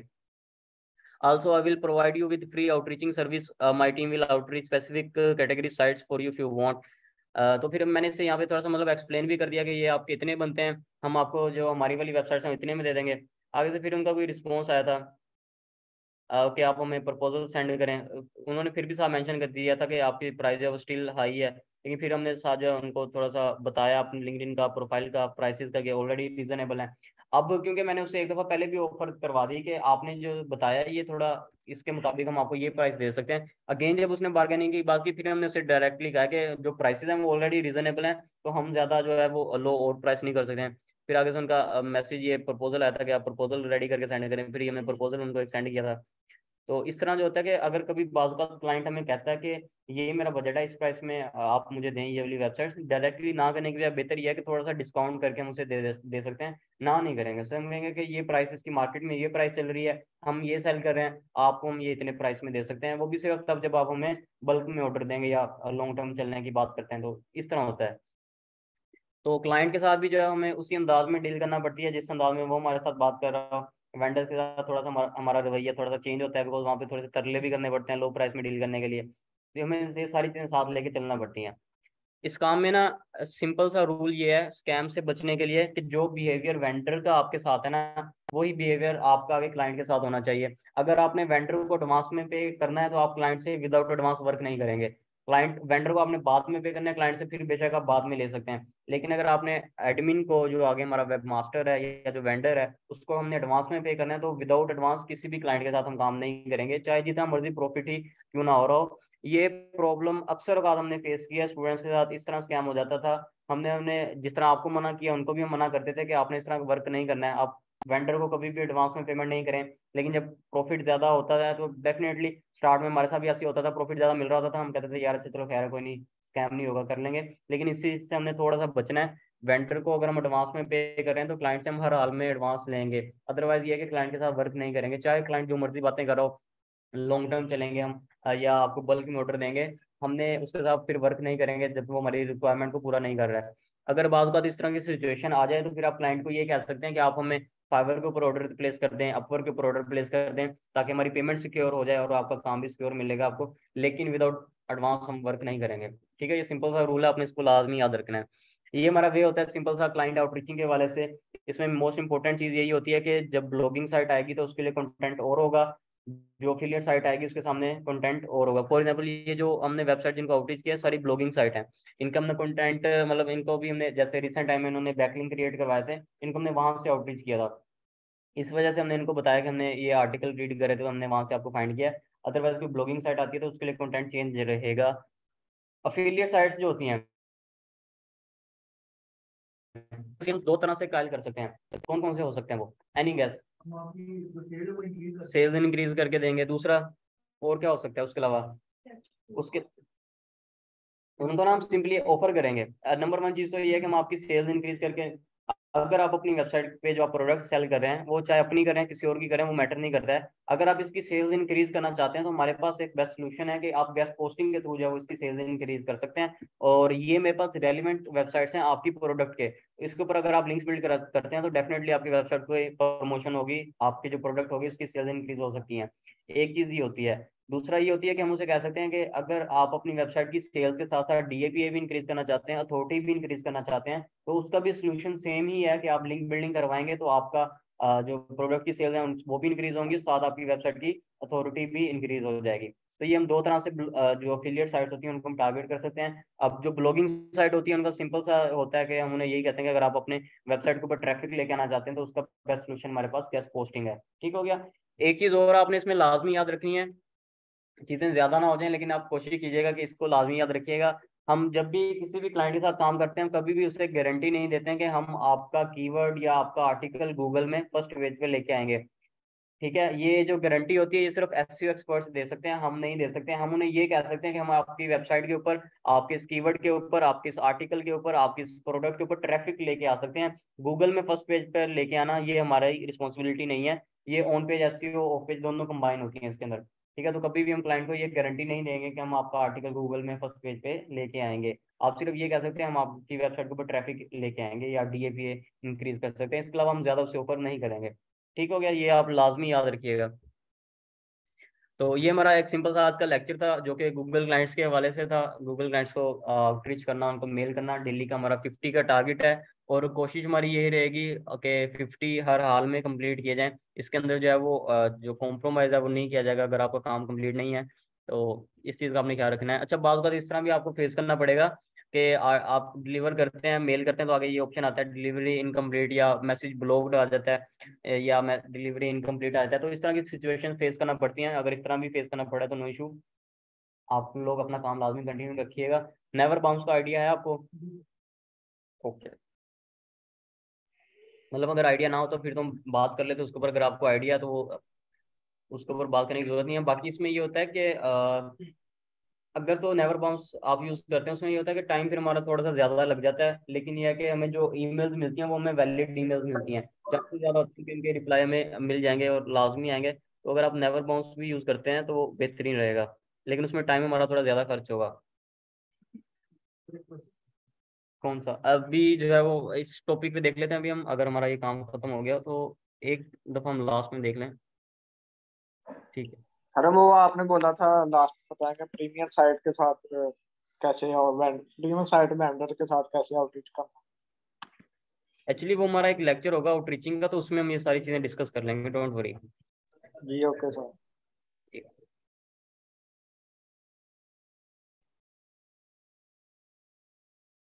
अच्छा, इसमें ना एक चीज ये भी है, आई थिंक इसके ऊपर पहले भी काफी दफा बात हो चुकी है कि आप जो क्लाइंट को मेल कर रहे हैं, कंटिन्यू कर लें। जब आप क्लाइंट को मेल करें उसे हम थोड़ा सा डेकोरेट लाजमी करेंगे। तो ये चीज़ हमने फील की है कि जितना हम ज़्यादा डेकोरेट करते हैं ना, एक चीज़ होती है यूज़र एक्सपीरियंस। हम जब वेबसाइट भी अपनी डिज़ाइन करते हैं तो उसमें एक चीज़ होती है यूज़र एक्सपीरियंस, कि जो पर्सन हमारा वो ईमेल देख रहा है या हमारी जो वेबसाइट पे विजिट कर रहा है वो इंजॉय कितना कर रहा है। तो अगर हम ज़्यादा डेकोरेट करेंगे ना ईमेल को तो ज़्यादा चांसेस होते हैं कि वो रीड ज़्यादा करेगा। तो अगर आप ईमेल कर रहे हैं तो आपने वो डेकोरेट लाजमी करना है। इस चीज़ को इस बारी जो हमने इंट्रोड्यूस किया और लाजमी हम इसे फॉलो करेंगे। ठीक हो गया? और कैसे हम करेंगे इसका भी आपको आइडिया है कि हम कैसे डेकोरेट करते हैं अगर हमें बैकग्राउंड चेंज करना हो, फोन चेंज करना हो? इसमें ना हमारे पास सारे ऑप्शन सामने फ्रंट पे ही अवेलेबल होते हैं। ज- अगर फॉर एग्जांपल ये टेक्स्ट है, अब मैंने इस टेक्स्ट का बैकग्राउंड चेंज करना है या कलर चेंज करना है, हम यहाँ से चेंज कर सकते हैं। ठीक है? फॉर एग्जांपल इसको मैं यहाँ पे क्लिक करेंगे तो ये पीछे बैकग्राउंड इसका, सॉरी, टेक्स्ट का कलर चेंज हो गया। अगर इसका बैकग्राउंड हमने चेंज करना होगा तो बैकग्राउंड अगर हम ब्लू रख लेते हैं तो ये इनका बैकग्राउंड भी चेंज हो जाता है। तो इस तरह हम इसका बैकग्राउंड चेंज कर सकते हैं। फॉन्ट वगैरह चेंज करने हो तो वो हम यहाँ से ये स्टाइल इसका चेंज कर सकते हैं, लार्ज मीडियम हाई। यहाँ से हम फॉन्ट वगैरह चेंज कर सकते हैं। यहाँ से बोल्ड या अनबोल्ड कर सकते हैं। यहाँ से इटैलिक कर सकते हैं, थोड़ा सा स्टाइल इसका चेंज हो जाता है अंडरलाइन करने के लिए।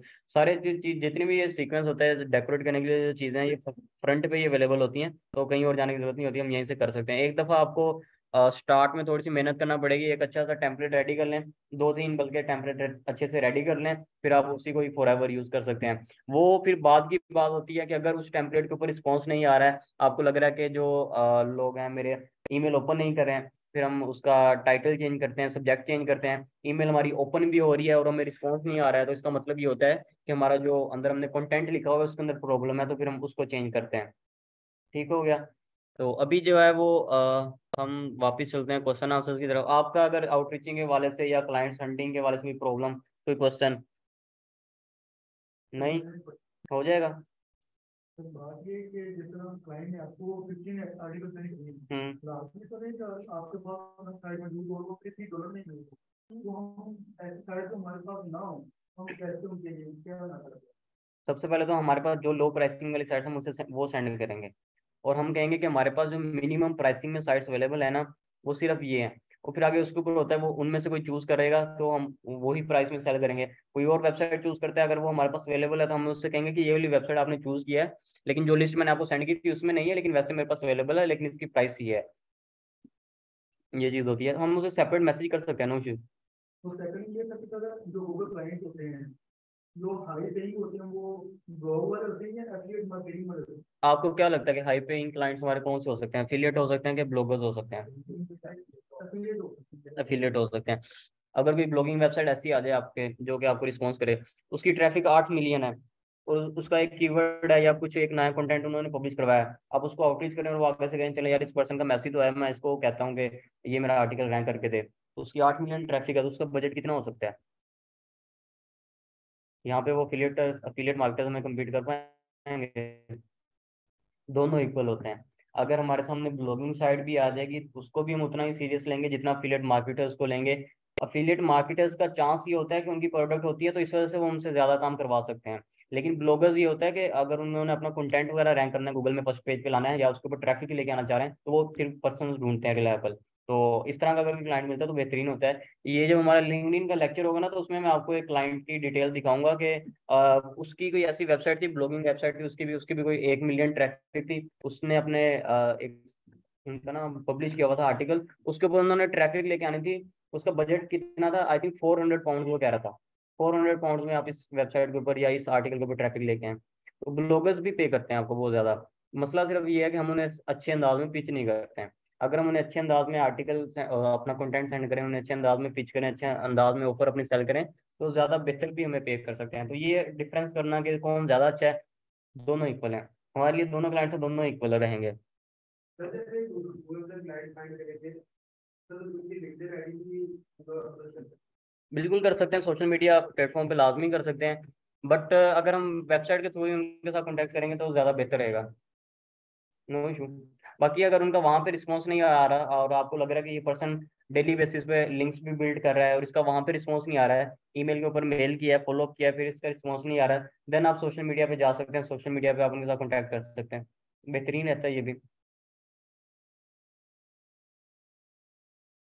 अभी जब हम अफिलिएट साइट, आई थिंक ये तो हम लास्ट वाले पे पहुंचे हैं। कॉन्टैक्ट नहीं मिल रहा, प्लीज चेक कर लें। चलें ये वेबसाइट जाइए, मैं कॉपी कर लेता हूँ और इस वेबसाइट को आउटरीच करने के बाद इसका डिटेल वगैरह आपको बताते हैं फिर।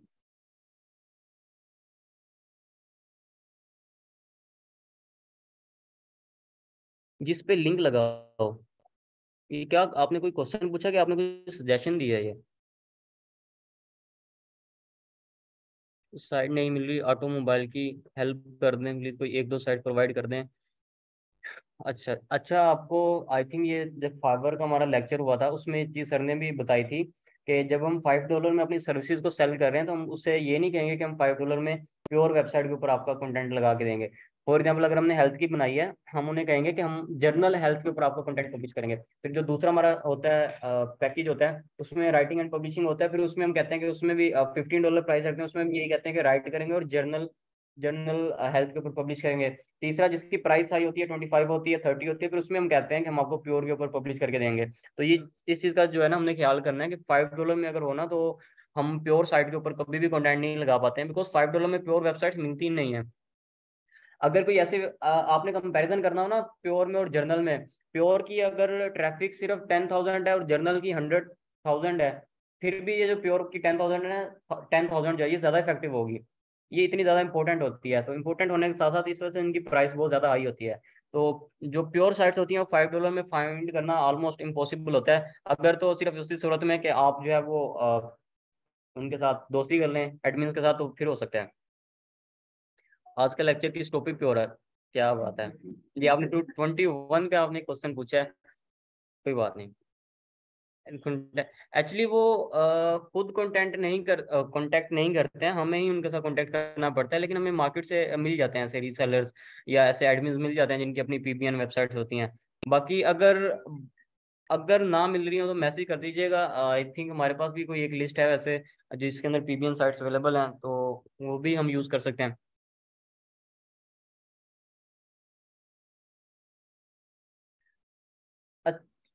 अच्छा, क्या क्वेश्चन था भला? अगर पीबीएन साइट्स, हाँ पीपीएन साइट्स क्या होती हैं भला? मतलब उनकी प्राइस क्या होती है? $5 होती है।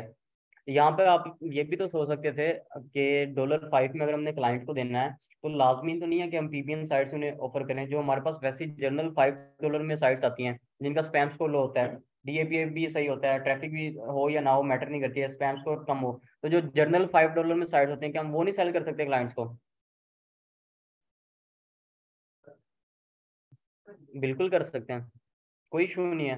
तो अगर आपको कोई मार्केट में ऐसी वेबसाइट्स मिल रही हैं जो कि $3 $4 में मिल रही हैं, तो आप उसे $5 में एज अ पीबीएन भी सेल कर सकते हैं। और जो जेन्युइन क्लाइंट्स होते हैं, जो बड़े बड़े क्लाइंट्स, मतलब हमने भी ये चीज़ फील की है। एक दफ़ा हमारे ऑस्ट्रेलिया की हमें एक कंपनी मिली थी, हम हमने उस वेबसाइट $5 में कौन कौन सी ऐड की हुई है? टाइम बिजनेस न्यूज़, ट्रैफिक कितनी है? 6 लाख। स्कूपर, उसकी ट्रैफिक 5 लाख। हमने ऐसी वेबसाइट भी ऐड की हुई है।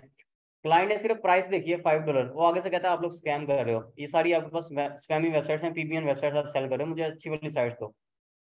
बात इस तरह भी हो जाता है। कि क्लाइंट सिर्फ प्राइस देखता है कि यार इतनी लो प्राइस है, इसका मतलब है ये पीबीएन सेल कर रहा है। तो इस तरह के भी क्लाइंट होते हैं मार्केट में। आई थिंक सर ने भी शायद ये डिस्कस किया हो कि ब्लैक एट वर्ल्ड जो प्लेटफॉर्म है वहाँ पर कितनी बड़ी बड़ी प्राइस में साइट सेल होती है, मतलब $5 वाली इसके ऊपर एक वेबसाइट मुझे अभी भी याद है, वो थी greenrecord.co.uk। ये कोई $5 या $10 में मिल रही थी, और ये हमने ब्लैक एंड वर्ल्ड पे $90 में सेल किया। वहाँ पे सेल हो जाती है। जो अच्छे क्लाइंट्स होते हैं, फॉरेन के जो क्लाइंट्स होते हैं, या जो सिर्फ अपनी वेबसाइट को चला रहे होते हैं, जो जिनका मोटिव ये होता है कि उन्होंने अपनी वेबसाइट को टॉप पर लेके जाना है, उनके नज़दीक जो बैकलिंक्स होते हैं ना, वो एक एक बैकलिंक 200 300 $300 का मिलता है उनको, और लोग सेल करते हैं। इसी तरह वो सेल करते हैं। मसला ये है कि जब हम लोकल मार्केट में आ जाते हैं, फेसबुक की तरफ आ जाते हैं, या हम लोग जब हम सेलिंग करते हैं, वो सिर्फ क्लाइंट्स के चक्कर में हम जब प्राइस लो कर लेते हैं तो उनको यही लगता है कि यार ये तो पीबीएन साइट दे रहे होंगे या स्पैम कर रहे होंगे, इस वजह से इनकी प्राइस लो है। वरना अगर जनरल मार्केट में जाएं या एक्चुअल क्लाइंट्स को जब हम सेल करते हैं, तो हम उनमें 200 300 का भी मार्जिन इजीली रख सकते हैं। लेकिन वो बात की स्टेज होती है, क्योंकि जब किसी ने आपको इतना ज्यादा पे भी करना है, तो वो आपको पहले टेस्ट भी करेगा, वो आपसे पहले सवाल जवाब पूछेगा, आपको उसको सेटिस्फाई करना पड़ेगा अपने आंसर से, उसके बाद ही वो आपको पे करेगा। तो ये चीज़ होती है। एक्चुअली जब भी कोई अली साहब आर्टिकल जब पब्लिश होता है ना, तो उसके नीचे टाइम मेंशन होता है कि ये आर्टिकल इस टाइम को पब्लिश हुआ है। तो इस वजह से हम वहाँ से आइडिया ले सकते हैं कि article with in a month में पब्लिश हुआ है या पहले का पब्लिश हुआ है। एक्चुअली अगर वो बल्क में भी ऑर्डर दे रहा हो ना, तो ये डिपेंड करता है उसकी जो साइट्स चूज की होती हैं, और उसमें भी फिर ये डिपेंड करता है कि अगर उसने कोई ये कह दिया कि मैंने 20 आर्टिकल लगवाने हैं, लेकिन ये साइट्स हैं, आपको लग रहा है कि यार इसमें मैं डिस्काउंट नहीं दे सकता, आप उसे सिंपली कह सकते हैं कि आप बल्क में ऑर्डर दे रहे हैं, हम अप्रिशिएट करते हैं, बट इसके अंदर डिस्काउंट पॉसिबल नहीं है। तो बात बात ऐसी सिचुएशन भी है, तो हमें ऐसे कहना पड़ता है कि इसमें डिस्काउंट हम नहीं दे पाएंगे आपको। आप जैसे आल्टर अगर कोई साइट चूज करना चाहते हैं, तो हम आपको ये दे सकते हैं कि इसमें से अगर आप चूज करेंगे ना, तो इसमें हम आपको डिस्काउंट दे देंगे। इन साइट्स में जो है डिस्काउंट पॉसिबल नहीं हो पाएगा simply. You don't have $3 site, even $5 how. Actually जब आप लोकल मार्केट में जाके फाइंड करने की कोशिश करेंगे ना, तो आपको वहां पर बेहतरीन साइट्स मिलेंगी, $5 में, $3 में, इवन पीकेआर में। अब तो प्राइस जो है वो डॉलर से कम होकर पीकेआर में आ गई है। आपको 1000 पीकेआर में, 850 पीकेआर में, 750 पीकेआर में भी साइट्स मिल जाती हैं। तो अगर आप लोकल मार्केट में जाके रीसेलर फाइंड करेंगे, तो आपको अच्छी साइट्स मिल सकती हैं।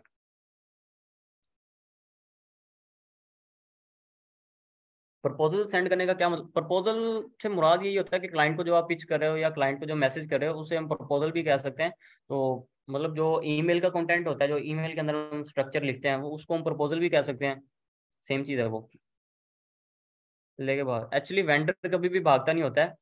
अब हम अगर तो आप एडमिन के साथ डील करें डायरेक्ट वेबसाइट के थ्रू, किसी पर्सन के साथ आपकी डील हुई है, तो कभी भी नहीं भागते हैं। वो उनका काम यही होता है, उन्होंने वेबसाइट बनाई इसलिए होती है कि वो पैसे अर्न करते हैं, और वो सीरियस काम करते हैं, वो पेमेंट करते हैं, वो भागते नहीं होते हैं। वेंडर कभी भी नहीं भागेगा। क्लाइंट भाग सकता है, या जो रीसेलर होगा वो भाग सकता है। क्लाइंट जो वेंडर होता है ना, वो कभी भी नहीं भागता है। एक वेबसाइट जो होती है ना, उसको रैंक करने के लिए दो चीजें रिक्वायर्ड होती हैं, एक कंटेंट और दूसरा बैकलिंक। तो कंटेंट अगर आप उसे अच्छा प्रोवाइड करेंगे, तो डेफिनेटली वो आपका लाजमी पब्लिश करेगा। इससे वो क्वेश्चन याद रखिएगा, वो उसको हम लास्ट में डिस्कस करते हैं। How many days for this task? Actually ये हमारा जो मंथली टारगेट होता है, वो ऑलमोस्ट 1300 गूगल क्लाइंट्स होता है कि हमने एक मंथ के अंदर 1300 ईच स्टूडेंट ने फाइंड करने होते हैं। तो लेकिन फिर भी थोड़ी सी रिलैक्सेशन करके वो 50 हमने किया। मैं 50 को अगर मल्टीप्लाई करें तो 30 से कितने बनते हैं? 1500 ऑलमोस्ट।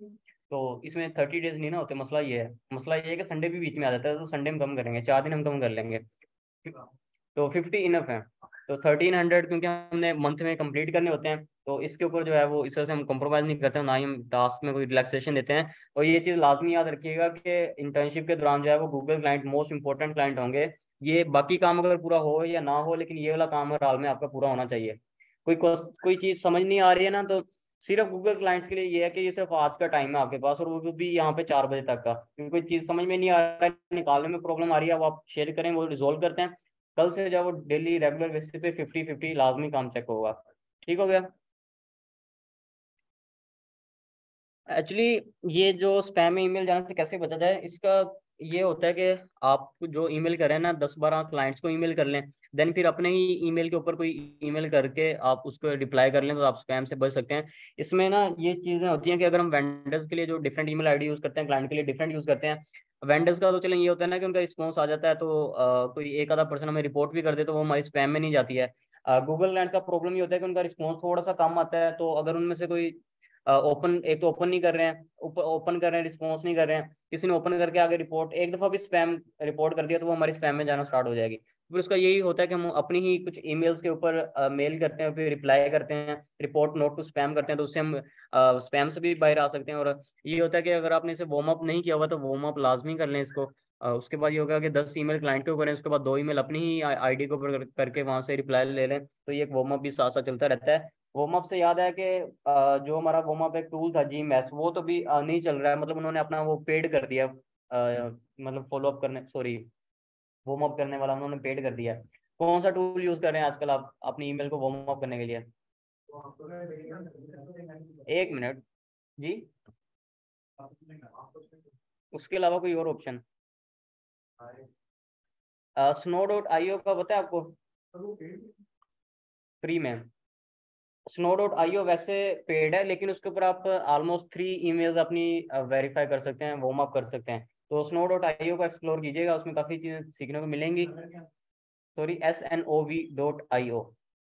तो इसका यह है कि सर शहजाद साहब का जो ईमेल मार्केटिंग का कोर्स है ना, उसके अंदर भी इसका यूजेज बताया हुआ है और बेहतरीन अंदाज में बताया हुआ है। वहाँ से आप देख लीजिएगा अपनी ईमेल को वार्म अप कैसे करेंगे, बिकॉज ये मोस्ट इंपॉर्टेंट चीज़ होती है। ईमेल करने से पहले ही अगर हमारी स्पैम में चली जाए तो क्या फायदा। तो इस वजह से हम वार्म अप करते हैं। snow.io को आप एक्सप्लोर कीजिएगा थोड़ा सा।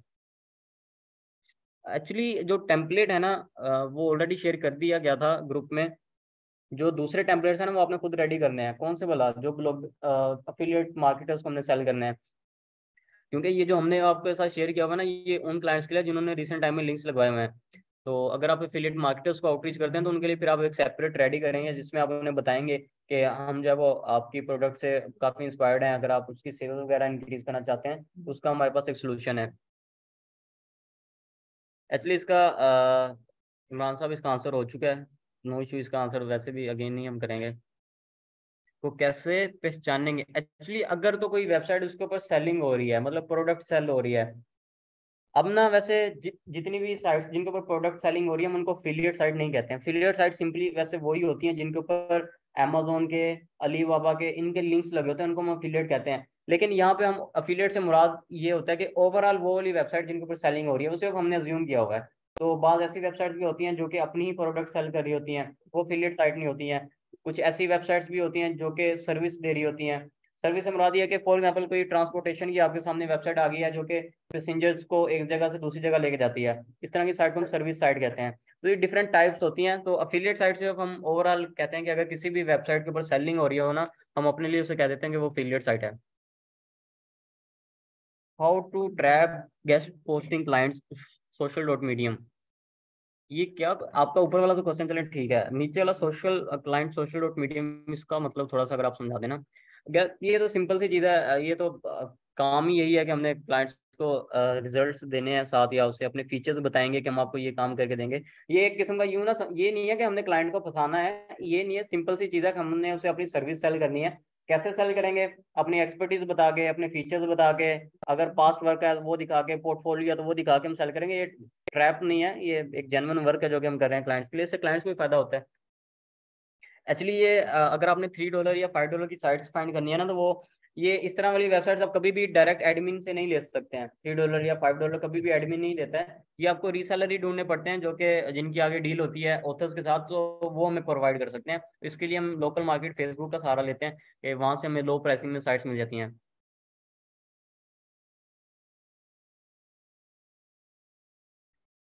आई थिंक आप जर्नल मांग रहे हैं, आई थिंक आप वही हैं जिनको ऑटो मोटिव की साइट चाहिए, ऑटोमोबाइल की साइट चाहिए। ये है कि आपका ईमेल मैं नसला साहब से कहता हूँ, वो देख लेते हैं, अभी तो वो आपको रिस्पॉन्स भी कर देंगे। writerdigest.com, ये भी नहीं रिस्पॉन्डिंग कर रहा है, इसको भी हम कॉपी कर लेते हैं, इसको भी आपको लाजमी इसका भी चेक करके बताएंगे कि इसके साथ हम उससे कॉन्टैक्ट कर सकते हैं। इंशाल्लाह will complete my all work. इंशाल्लाह हमें भी यही उम्मीद है कि सब अपना काम जो है वो 100% कंप्लीट करेंगे। करना हो तो ईमेल टेम्पलेट क्या होना चाहिए, क्या कोई स्पेसिफिक होना चाहिए, उनको वेबसाइट या ब्लॉग का रेफरेंस भी देना होगा। एक्चुअली इसमें ना एक चीज़ ये है कि जो हम वेंडर्स को आउटरीच करते हैं या ऑथर्स को आउटरीच करते हैं ना, उनके लिए इतनी ज़्यादा मॉडिफिकेशन करने की जरूरत पड़ती नहीं है। हम उन्हें थोड़ा सा प्रोफेशनल वे में भी मेल करेंगे ना, वो तब भी चल जाएगा। मतलब मॉडिफाई ना करें, आप सिंपली उन्हें थोड़ा सा प्रोफेशनल वे में कह दें कि हम आपकी वेबसाइट के ऊपर गेस्ट पोस्ट लगवाना चाहते हैं, वो तब भी आपको रिस्पॉन्स कर देंगे। बिकॉज हम उनके लिए क्लाइंट्स हैं। हमारे पास कोई क्लाइंट आएगा, हम उसे जाने देंगे? नहीं जाने देंगे। तो सेम उनके लिए भी सेम चीज़ है कि हम उनके लिए क्लाइंट्स हैं। प्रोफेशनल वे में करेंगे ना तो ज़्यादा अच्छा रहेगा। एज अ बिगिनर हम वही टेम्पलेट कॉपी पेस्ट करेंगे ना तो डेफिनेटली शायद वो रिस्पॉन्स भी ना करें। प्रोफेशनल वे में उनको मैसेज करेंगे, मेल करेंगे, बेशक उसमें उसमें मॉडिफिकेशन ना करें, उसमें अपने जो है वो एक्सपर्टीज नाम भी बताएं, वो तब भी रिस्पॉन्स कर देंगे। तो जो अगर आप ऑथर को आउटरीच कर रहे हैं तो आपको उसमें थोड़ा सा हवाला तो देना पड़ेगा कि ये वेबसाइट है, मुझे ये वेबसाइट चाहिए गेस्ट पोस्ट के लिए। तो अगर आपके पास अवेलेबल है तो आप मुझे प्राइस बताएं इसकी। और जो ऑथर होते हैं वो अमूमन लो प्राइस में दे देते हैं बनिस्बत क्लाइंट के। सर ओके सर, किस कैटेगरी से स्टार्ट करें क्लाइंट हंटिंग? जिस कैटेगरी की आपके पास साइट्स होना उस कैटेगरी से आपने स्टार्ट करना है क्लाइंट हंट करना। एक्चुअली ये आपके ऊपर डिपेंड करता है। अगर आप 10 दिनों के लिए वार्म अप पे लगा दें तो ठीक रहेगा, 10-12 दिनों में इजीली वार्म अप हो जाता है। ओके।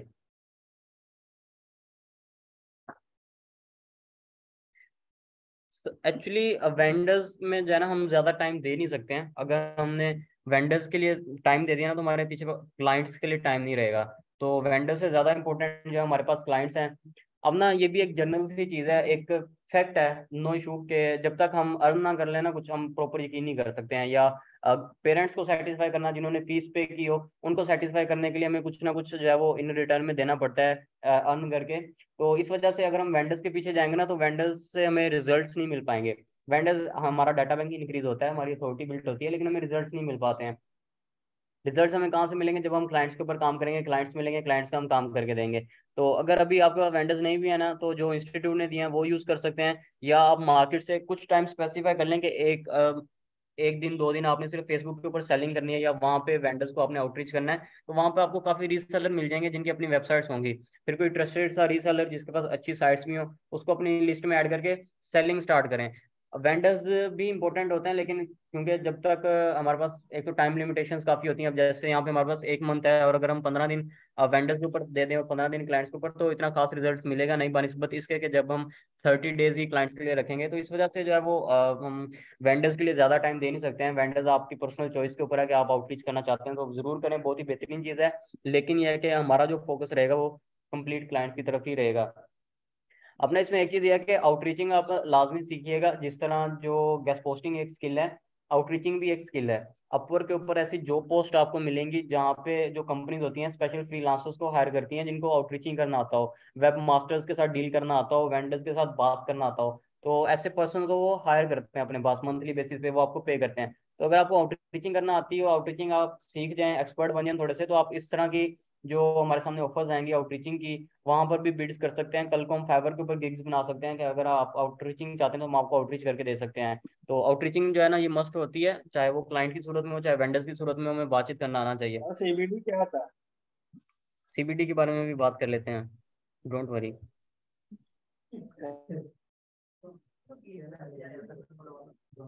सॉरी, मतलब सर Snow.io में एक वक्त में एक ही ईमेल वार्म अप होती है, ये वाला इसकी बात कर रहे हैं? थैंक यू, इसे रख लेते हैं इन लोगों अपने पास। इसमें उसका आंसर आपको पता है किसका वाला? ईमेल वार्म अप हम कितने कर सकते हैं Snow.io पे? 3 कर सकते हैं अभी।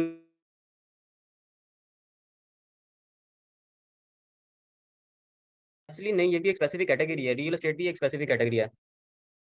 सैंपल मांग रहे हैं इसका क्या मतलब है? अच्छा, ये भी एक मोस्ट इंपॉर्टेंट चीज़ है कि अगर क्लाइंट्स हमसे सैंपल मांगे तो हम क्या करेंगे? क्या करेंगे? वो उसका कोई भी ब्लॉग होगा या वेबसाइट होगी जिसको वो मांग रहा है तो ओपन करके जो रिसेंटली होगा ना पब्लिश हुआ आर्टिकल उसको कॉपी करके फीड डन करें। ठीक हो गया, हाँ बिल्कुल ऐसे ही हो करते हैं। फॉर एग्जाम्पल अगर कभी भी क्लाइंट आपसे कहे कि ये वेबसाइट आपके पास अवेलेबल है, इसका आप सैंपल दिखाएं, आप वेबसाइट ओपन करें और उसमें ये चीज़ भी नहीं है कि जो भी आर्टिकल होगा आपके सामने कॉपी करके आप उसे सेंड कर देंगे, ऐसा नहीं होगा। आप वो आर्टिकल ओपन करेंगे, उसमें देखेंगे, अगर तो उस आर्टिकल के अंदर किसी दूसरी वेबसाइट का बैकलिंक लगा हुआ है देन वो हम एज अ सैंपल उसको सेंड कर सकते हैं। सैंपल का जो मतलब होता है ना वो ये नहीं होता कि आपने इस वेबसाइट के ऊपर अगर कंटेंट लगाया तो वो आप हमें सेंड करें। बाज़ का क्लाइंट की सेंस ये होती है कि वो चाहता है कि हमें ये पता चले कि इस वेबसाइट के ऊपर अगर मैंने कंटेंट पब्लिश करवाना है तो मुझे किस तरह का कंटेंट लिखना पड़ेगा, किस स्ट्रक्चर में लिखना पड़ेगा, ये आर्टिकल कितनी इमेजेस वगैरह पब्लिश करते हैं। तो सैंपल ये भी हो सकता है। तो इस वजह से आपने सैंपल ये नहीं समझना है कि हमारा पासवर्ड वो मांग रहे हैं। रिलेटेड है पर मोस्टली और साइड में कंट्रीब्यूटर का नाम लिखा होता है जिसको लेना हो वो आर्टिकल पर लिखा होता है। बिल्कुल कर सकते हैं, नो इशू। अगर क्लाइंट पूछते हैं तो अगर वो ये पूछ ले कि ये एडमिन ने पब्लिश किया है कंट्रीब्यूटर ने, तो उसे कहें कि आपको आर्टिकल आपका पब्लिश हुआ मिल जाएगा, सिंपली। एक्चुअली ये मैटर नहीं करता है कि एडमिन ने पब्लिश किया या ऑथर ने पब्लिश किया, चल जाता है।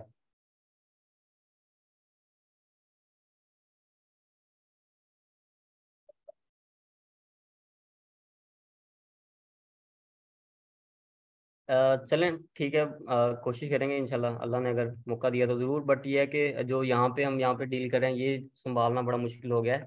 तो वहाँ पे जो है ना थोड़ी ज़्यादा मुश्किलात होंगी। हर एरिया का थोड़ा सा डिफरेंस होता है, तो ये भी देखना पड़ता है। बाकी थैंक यू फॉर सजेशन, करते हैं ये। चलें, थैंक यू। अगर आपको ऐसा लगा है, लेकिन हो सकता है कि कुछ कमियां अभी भी हों, लेकिन फिर भी अगर कोई चीज़, हमारी कोशिश होती है कि अगर कुछ समझ में नहीं आया है तो हम वो चीज़ों को लाजमी कवर करें। Admin list share, admin list share कि क्या हो सकता है? पीपीएन साइट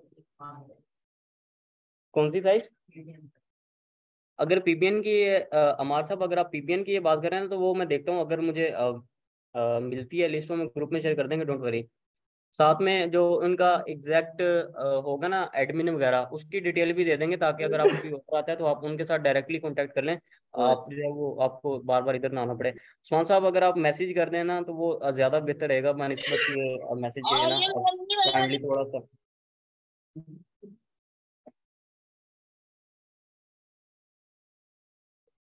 साइट लिस्ट दी गई है, उन पर अगर क्लाइंट का ऑर्डर लगवाना हो तो आपसे रब्ता करें। एक्चुअली ऐसा नहीं है एहसन साहब, वो उसके अंदर हमने डिटेल वगैरह मेंशन की हुई है। जो भी हमने आपके साथ शीट, इंस्टीट्यूट की शीट आपने एक्सप्लोर की है थोड़ी सी? आपको अगर ऑर्डर आता है तो आप क्या करते हैं, या कोई इंक्वायरी आती है? शीट के ऊपर जो नंबर हमने मेंशन किया हुआ है, वहाँ पर एक ईमेल भी, आई थिंक, या स्काइप ईमेल, आई थिंक वहाँ पे व्हाट्सएप का नंबर था। उनसे ना बात हुई थी मेरी इस बारे में भी। अच्छा, इस चीज़ को भी हमने अभी डिस्कस करना है कि उनका जब रिप्लाई नहीं आ रहा तो उसका क्या प्रॉब्लम है, तो ये याद रखिएगा, इसको हम लास्ट में डिस्कस करते हैं। तो बाकी ये है कि उस शीट के ऊपर डिटेल वगैरह मेंशन, आप कॉन्टैक्ट कर सकते हैं। वो हम अभी इस चीज़ को डिस्कस कर लेते हैं, नो इशू। फाइवर एक्चुअली नहीं, फाइवर की फीस उसमें ऐड नहीं है, फाइवर की फी जो है वो आपको उसमें ऐड करना पड़ेगी। अभी ना एक चीज़ ये है कि अगर उनका रिस्पॉन्स नहीं आ रहा है तो उसमें रीज़न ये है कि हमारी कुछ ऐसी वेबसाइट, यहाँ पर ना 50% हमारी वेबसाइट्स हैं, 50% जो वेबसाइट्स हैं वो आगे हमने एक और कंपनी से ली हुई हैं। तो बाज़ बात ऐसा होता है कि उस कंपनी की तरफ से जब हमें रिप्लाई लेट मिलता है या नहीं मिल रहा होता है ना, तो फिर हम आगे स्टूडेंट को कुछ कह नहीं सकते हैं। तो इस वजह से बाज़ बात ये भी होता है कि मैसेज सीन हो जाता है और रिप्लाई नहीं करते हैं, या मैसेज सीन नहीं हो रहा है, तो उसकी रीज़न यही होती है कि हमें कंपनी की तरफ से रिप्लाई नहीं मिल रहा है। तो इस वजह से बात बात थोड़ा सा रिस्पॉन्स में लेट हो जाता है। बाकी कोशिश यही होती है कि इसके लिए हमने सिर्फ एक स्पेसिफिक पर्सन ही रखा हुआ है कि अगर कोई स्टूडेंट की इंक्वायरी आती है तो उसे फ़ौरन डील किया जाए। तो बाज़ का थोड़ा सा लेट भी हो जाता है, लेकिन मैक्सिमम टाइम कोशिश यही होती है कि जल्द से जल्द रिस्पॉन्स किया जाए। ठीक हो गया? लास्ट में हमने बोला किसकी बात करनी थी? एडमिन से फ्री में से स्टार्टिंग।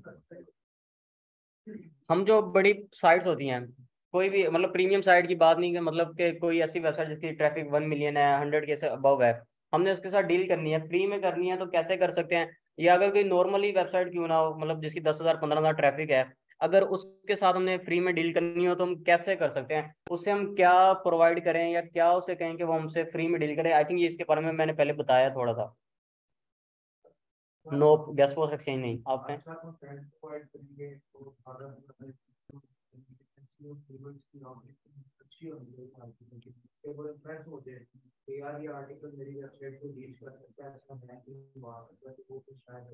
बेहतरीन।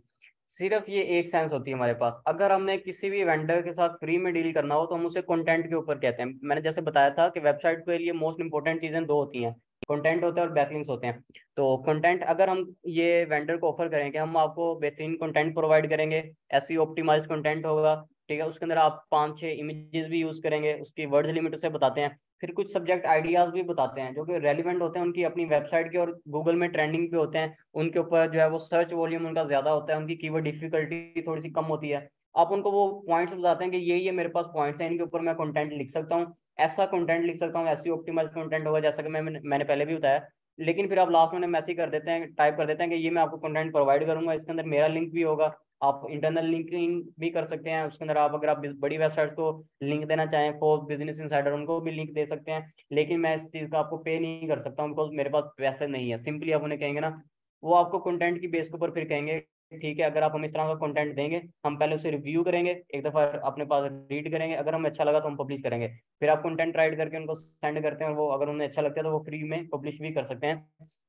इसमें फिर प्रॉब्लम सिर्फ यही आती है कि कंटेंट जो होता है वो एसईओ ऑप्टिमाइज हमें करना पड़ता है, उसमें जो है बेहतरीन अंदाज में हमें उसकी फॉर्मेटिंग करना पड़ती है, उसके अंदर हमें अच्छे इंटरनल लिंकिंग करना पड़ती है। एक्सटर्नल लिंकिंग अगर हम करते हैं तो वो रेलिवेंट होना चाहिए, चाहे हम फोर्ब्स का दे रहे हैं, बिजनेस इंसाइडर का दे रहे हैं, उसी टॉपिक के रेलिवेंट जो है उनकी कैटेगरी भी होनी चाहिए। ये सारी चीज़ें जब हम चेक करते हैं, मेंशन करते हैं, इसकी बेस के ऊपर हम फ्री में डील भी कर सकते हैं।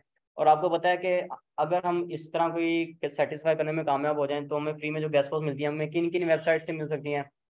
हमें सैमरक्स से भी मिल सकता है, हमें HRFS से भी मिल सकता है, हमें ये लोग भी हमारे आर्टिकल्स को फीचर कर सकते हैं। और अगर कोई इस तरह करने में कामयाब हो जाता है तो ये बहुत बड़ी अचीवमेंट होती है।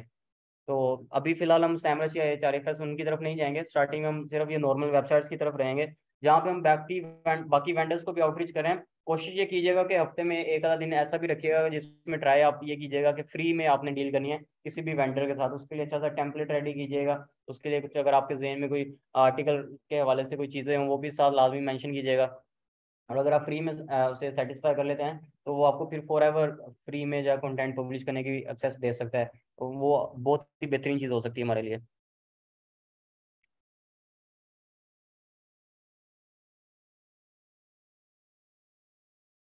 चलें ज़रूर, इंशाल्लाह हम ग्रुप में से लाजमी शेयर कर देंगे। बाकी है कि लेक्चर के रिलेटेड अगर किसी का कोई क्वेश्चन हो।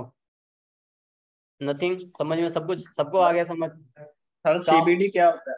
सीबीडी क्या होता है ये बता दें। CBD ना, ये और ये एक ड्रग होती है।